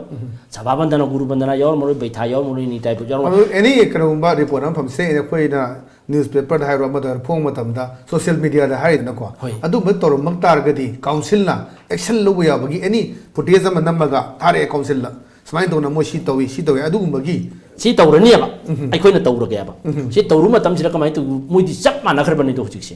ꯆꯞ ꯃꯥꯟꯅꯈ꯭ꯔꯕꯅꯤ ꯃꯗꯤ ꯒ꯭ꯋꯥꯁ ꯊꯣꯛꯇꯕ ꯁꯚꯥ ꯃꯁꯤꯒꯤ ꯍꯥꯏꯔꯤꯕ ꯇ꯭ꯔꯦꯗꯤꯁꯅꯦꯜ ꯚꯦꯂꯨ ꯁꯣꯝꯗ ꯆꯪꯁꯤꯜꯂꯛꯇ꯭ꯔꯕꯅꯤꯅ ꯃꯣꯏꯅ ꯀꯃꯔꯁꯤꯌꯦꯜ ꯕꯦꯁꯤꯁꯇ ꯁꯨꯃꯥꯡ ꯂꯤꯂꯥꯁꯤ ꯏꯟꯗꯁꯇ꯭ꯔꯤꯌꯦꯂꯥꯏꯁ ꯇꯧꯊꯣꯛꯈ꯭ꯔꯕꯅꯤꯅ ꯀꯃꯥꯏꯅ ꯇꯧꯒꯦ ꯃꯣꯏ ꯄꯨꯝꯅꯃꯛꯁꯤꯅ ꯑꯝꯇ ꯇꯧꯔꯔꯣꯏꯕ ꯑꯗꯨꯗꯩꯗꯤ ꯀꯃꯥꯏꯅ ꯇꯧꯔꯒꯦꯕꯨ ꯑꯩꯈꯣꯏꯅ ꯍꯥꯏꯔꯤꯕꯁꯤꯒꯤ ꯃꯥꯌꯣꯛꯇ ꯃꯣꯏ ꯃꯌꯥꯝꯅ ꯄꯨꯂꯞ ꯂꯦꯞꯇꯨꯅ ꯁꯨꯃꯥꯡ ꯂꯤꯂꯥ ꯀꯥꯎꯟꯁꯤꯜ ꯑꯣꯏꯅ ꯊꯨꯒꯥꯏꯗꯣꯏ ꯇꯧꯔꯛꯀꯅꯦ ꯃꯌꯥꯝꯁꯤ ꯄꯨꯂꯞ ꯂꯦꯞꯄꯒ ꯁꯤꯅꯤ ꯍꯧꯖꯤꯛ ꯂꯨꯔꯤꯕ ꯃꯈꯥ ꯇꯥꯕ ꯌꯥꯝ ꯈꯟꯖꯔꯤꯕꯅꯤ ꯑꯗꯨꯕꯨ ꯑꯩꯈꯣꯏ ꯅ꯭ꯌꯨꯁ ꯇꯥꯏꯝ ꯃꯇꯝꯗꯣꯔꯦ ꯌꯥꯝ ꯂꯩꯔꯤ ꯑꯩꯈꯣꯏ ꯁꯨꯃꯥꯡ ꯂꯤꯂꯥ ꯈꯟꯅꯒꯗꯕ ꯑꯅꯧꯕ ꯃꯊꯪꯒꯤ ꯅꯨꯃꯤꯠ ꯑꯃꯗ ꯑꯦꯄꯤꯁꯣꯗ ꯑꯃꯗ ꯑꯩꯈꯣꯏ ꯁꯨꯃꯥꯡ ꯂꯤꯂꯥꯁꯤ ꯊꯤꯀꯥ ꯑꯣꯏꯅ ꯂꯧꯅꯔꯛꯄ ꯑꯦꯅꯤ ꯄ꯭ꯔꯣꯗ꯭ꯌꯨꯁꯔ ꯑꯃ ꯊꯣꯛꯂꯛꯑꯒ ꯑꯥꯔꯇꯤꯁꯁꯤꯡ ꯂꯩꯅꯕꯒꯤ Yes, ꯈꯣꯠꯅꯕꯒꯤ ꯅꯨꯡꯉꯥꯏ ꯅꯨꯡꯉꯥꯏꯕ ꯌꯥꯝ ꯆꯥꯎꯕ ꯉꯥꯛꯇꯅꯤ. ꯋꯥꯔꯤ ꯂꯩ ꯑꯗꯨꯕꯨ ꯉꯁꯤꯒꯤ ꯄꯨꯡꯐꯝꯁꯤꯃꯗꯗꯤ ꯑꯩꯈꯣꯏ ꯃꯗꯨ ꯅꯩꯅ ꯋꯥꯒꯅꯤ ꯃꯊꯪꯒꯤ ꯇꯣꯉꯥꯟꯕ ꯅꯨꯃꯤꯠ ꯑꯃꯗ ꯑꯃꯨꯛ ꯇꯣꯉꯥꯟ ꯇꯣꯉꯥꯟꯕ ꯑꯩꯈꯣꯏ ꯄꯦꯅꯦꯂꯤꯁ ꯀꯧꯖꯔꯒ ꯑꯃꯨꯛ ꯈꯟꯅꯅꯕꯒꯤ ꯇꯥꯟꯖꯥ ꯂꯧꯖꯒꯦ ꯉꯁꯤꯗꯤ ꯂꯦꯡꯕꯤꯔꯤꯕ ꯄꯦꯅꯦꯂꯤꯁ ꯁꯨꯝ ꯑꯩꯈꯣꯏꯒꯤ ꯄꯗꯃꯁ꯭ꯔꯤ ꯋꯥꯔꯦꯄꯟꯅꯕ ꯑꯗꯨꯒ ꯒꯨꯅꯆꯟꯗ꯭ꯔ ꯑꯗꯨꯒ ꯍꯦꯃꯟꯇ ꯄꯨ ꯇꯣꯝ ꯇꯤꯚꯤꯒꯤ ꯃꯥꯏꯀꯩꯗꯒꯤ ꯇꯔꯥꯝꯅ ꯑꯣꯛꯆꯔꯤ ꯃꯈꯥ ꯇꯥꯕꯁꯨ ꯑꯩꯈꯣꯏ ꯀꯧꯖꯔꯒ ꯑꯃꯨꯛ ꯈꯟꯅꯅꯕꯒꯤ ꯇꯥꯟꯖꯥ ꯂꯧꯖꯒꯦ ꯉꯁꯤꯒꯤꯗꯤ ꯇꯥꯏꯝꯁ ꯑꯣꯐ ꯃꯅꯤꯄꯨꯔ ꯇꯣꯝ ꯇꯤꯚꯤꯒꯤ ꯑꯗꯨꯝꯕ ꯇꯣꯀꯤꯡ ꯄꯣꯏꯟꯠ ꯃꯇꯥꯡ ꯑꯁꯣꯏ ꯂꯣꯏꯁꯤꯟꯖꯔꯦ ꯃꯤꯠꯌꯦꯡ ꯇꯥꯕꯤꯔꯤꯕꯁꯤꯡꯕꯨ ꯑꯃꯨꯛ ꯍꯟꯅ ꯈꯣꯏꯔꯝꯖꯕ ꯂꯣꯏꯅꯅ ꯀꯥꯏꯅꯅꯕ ꯌꯥꯊꯪ ꯅꯤꯖꯔꯤ